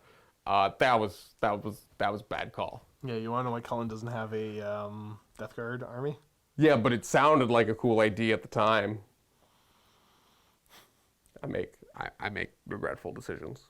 But those bases for my Crimson Fists are not one of them. Yeah, they're super nice. Now, do you make them whenever you need them, or do you just make like 200 of them? I try to make like 30 to 40 at a time. Okay. Like clever. I felt dumb because when I made the last set, I didn't make some with the flying stand in them. Because that's the other thing. Like I like to have the flying stand be part of it, and I know you could just glue it on the other ones, but like I wanted it like in there, embedded in it. So like I put it underneath and then build up and then tape the flying stand, and then put a magnet on the end of it and do all that work. But I like the cohesive. I have control, but they're also all random. That's really the thing for me, is I like how every single base is unique. I know the game, like your guys also, like you have a buttload of variation. Even just by spinning a similar base and facing it a different way, it looks entirely different. But Well, they hand make all those too. yeah, I So know. there's only so many molds that they have, I assume. Yeah, that's what it is. Is like I'm that person that I know I wouldn't notice. If someone else had that army, I wouldn't be like, your two bases are the same. But I would notice because I'm that person that can't let things go like that. So I just did a buttload of work, but I don't think it's that much work. I think it's fun. Do you know what a buttload is actually equivalent to in gallons from where the term came from originally? Dude, I couldn't even tell you what 3 gallons looks like. 384 Gallons? gallons. Okay, I've not made Because that. they're talking, because the etymology, they're thinking butt is referring to a large wooden cask or potentially a two-wheeled cart. So buttload was, they think, an actual potential measurement. Is that with 1 T or 2? 2. Interesting. They also think it could be a corruption of boatload. Okay. Is a boatload an actual measurement? No, I think it's how much fits on the boat. Okay, good. Because I was like, doesn't it entirely depend on the boat? Boatload actually might be a proper measurement. But no, okay, fine. I have not made a buttload of bases. I've not been able to fill a 2-wheeled cart full of bases. Well, I guess you haven't made a buttload then. At Josh, when we expect to see the Night Lords again on the battlefield of the 41st Millennium. Do you own a Contemptor Dread? I own 2. One is magnetized, one is not. I think those are really good for Chaos Space Marines at the moment, despite the CP cost. Yeah, it's kind of depressing. They're really just... It is, yeah, like, I don't think that was the best way to do it, but whatever. Never seen you play with the Dark Apostle. Is that for fluff reasons? Nope, it's because I don't play enough, and I haven't really done it. So I think what I might do is, instead of a Dark Apostle, I'm going to have a guy on the battlefield that's giving out buffs, and he's going to be a War Sage. And if you know about the Night Lords trilogy, you will know a War Sage, like Melkarion, because I assume that, that would... The buffs giving out a Dark Apostle, instead of being like, the Ruinous powers are awesome, this could be the tactical advice of somebody nearby. I could get into that. Yep. Just putting that little bit of spin so it makes a little bit more flavor sense. Yep. His ability to give a 5 of Invuln could be great. Mobile boon to the squishy cast Marines of the cool Sakaran. Best regards and thanks for all your great work. You're welcome. Okay. Onto YouTube. I think we're done, aren't we? Or did you find it? What do you mean? Is it on YouTube? Oh, yeah. Well, I remembered to post it then. I'm I'm sorry for everyone last week. I posted it on the wrong channel. I totally apologize. It's on the right channel now. I apparently remembered to re-upload it to the right channel. Okay. These are usually kind of a mixed bag, so we'll go through them real quick. We got Jeremiah Pointer. What about an alternating unit activation? Not I go, you go, but making the player stay active nearly all the time. We'll go watch Bolt Action. That's literally a whole different game. It wouldn't work for 40k, like without some major adjustments to everything else or AOS or whatever else. It's a different game. They've done that game. It was written by some of the the granddaddies of Grand Poobah? of tabletop wargaming, because it's Priestley and Cavorte, I think. Go check that out. You'll like it, even if you don't love the setting. Watch Conflict 47 instead. Dude Miniatures, question for Cullen. Why you're not doing Open Vault anymore? They used to be one of my favorite videos every week. I can answer this one for you, but you can add to it if you want. We talked about Cullen editing from home. So Dave took, because Cullen's often not here to do the Open Vault or other stuff, because he's at home, doing stuff. And the few times he is here, it's to be in a video. So Dave took over the Open Vaults. So harass Dave. And the other thing for those of you who are on the YouTubes and don't know, the Open Vault has switched back to the Vault. So if you're wondering where the YouTube Open Vaults are, I eventually got so busy that I could not keep up with that with all the other things I was editing. Because when I started, we still had Rob, and now we have Rob back. But I don't know if there's an idea to bring the Open Vault back to YouTube anytime soon. I think with the release schedule we do, I think it's just we have enough going on YouTube. So that is exclusive for the Vault members. Yes. All right. They're good. Just want to drop my yearly comment of how I love you guys and I'd max out supporting you guys, but I can't watch your bat reps because of the motion sickness from the shaky point of view cam. Please consider trying some Tabletop Titan style bat reps with multiple still camera angles. Be a silver, gold, uber, platinum member if you did. So the one thing I can talk to about that is what it comes down to is output. The more complicated we get, because I think Titans is one of the companies that runs a cameraman in addition to the people playing. They stream. Yeah. But I mean, like, it's not just the two guys playing. Oh, it is the two guys playing, but there is a third guy on a switcher panel. That's the thing. Well, that's what I mean. So there's more. So Yes. like automatically, if we were to do something more than the point of view cam would be, you're adding another staff member in. So that would mean everything is 50% more expensive as far as the amount of people there. The editing would get more complicated. There'd be no way for us to keep up the output. Yeah, there's two big things there of like, it's either manpower. There's manpower needed somewhere for those things to be done. Whether you're like Tabletop Titans, I love their setup. It does require 3 people because 2 of them are playing, and even though Brian or Adrian picks up the camera and does the gimbal shot, they still have Bridger on the switcher panel. I say like I don't watch battle reports, but I totally know who they are. Yeah. Because Steve really likes them, and I need to talk to him about things, and we talk about this kind of stuff quite a bit. So that's a 3-man team, and it could not.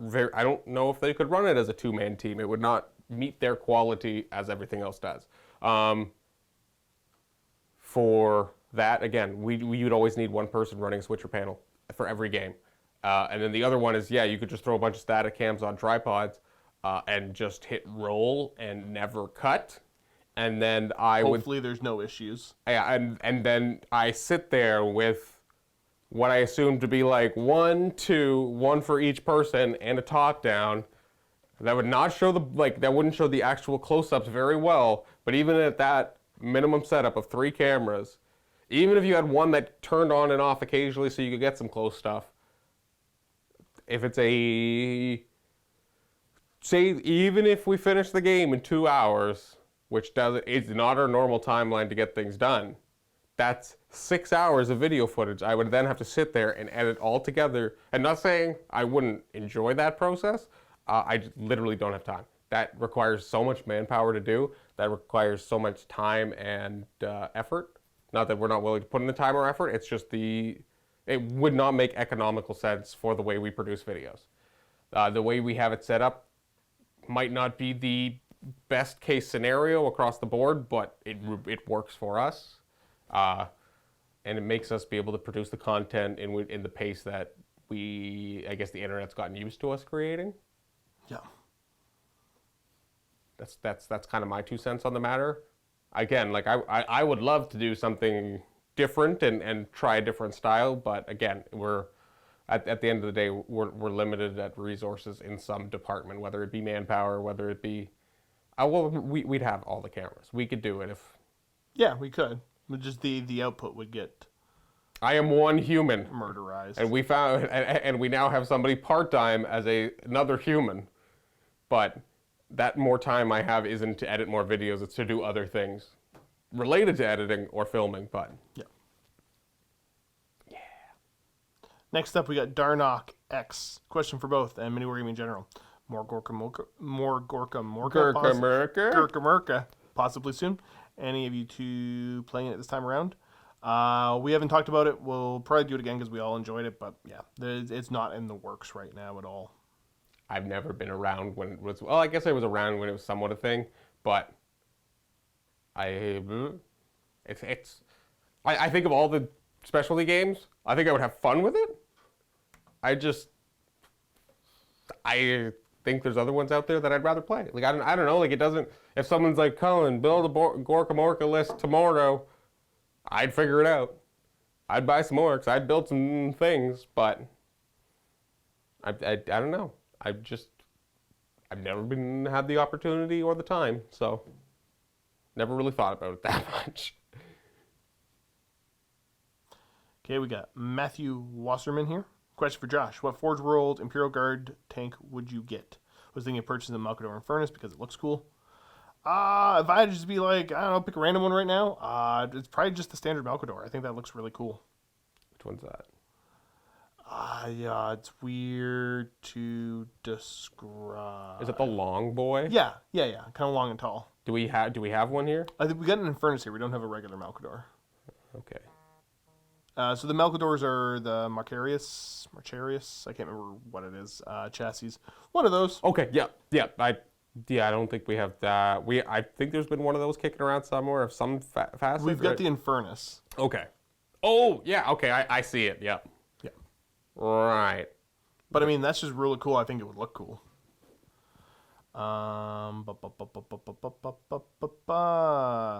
Alexander Colas. One of the groups I have almost ever played are Harlequins. What is your opinion of them, and what could improve them, and why they are not played? Honestly, nobody here is super interested, and I don't know much about them, but I'm excited to learn. I got no insight into them right now. I think it'd be cool if they had some more unit options, but it's a limited roster. I think it would be cool if they had colorful afros and held like the swirly horn. But I mean, like the little squirt flower. Well, like like the honk horn, but like the swirly kind. Yeah, I know, but like you're talking like Circus Clown kind of stuff. Oh, 100%. And their transports are like little bugs. that you can fit like 40 of them in.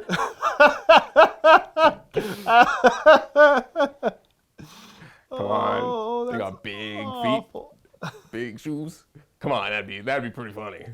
I hate clowns, but that'd be funny. Alrighty, so that's what I see for questions. There's some comments. That's the video. I think we went way over time.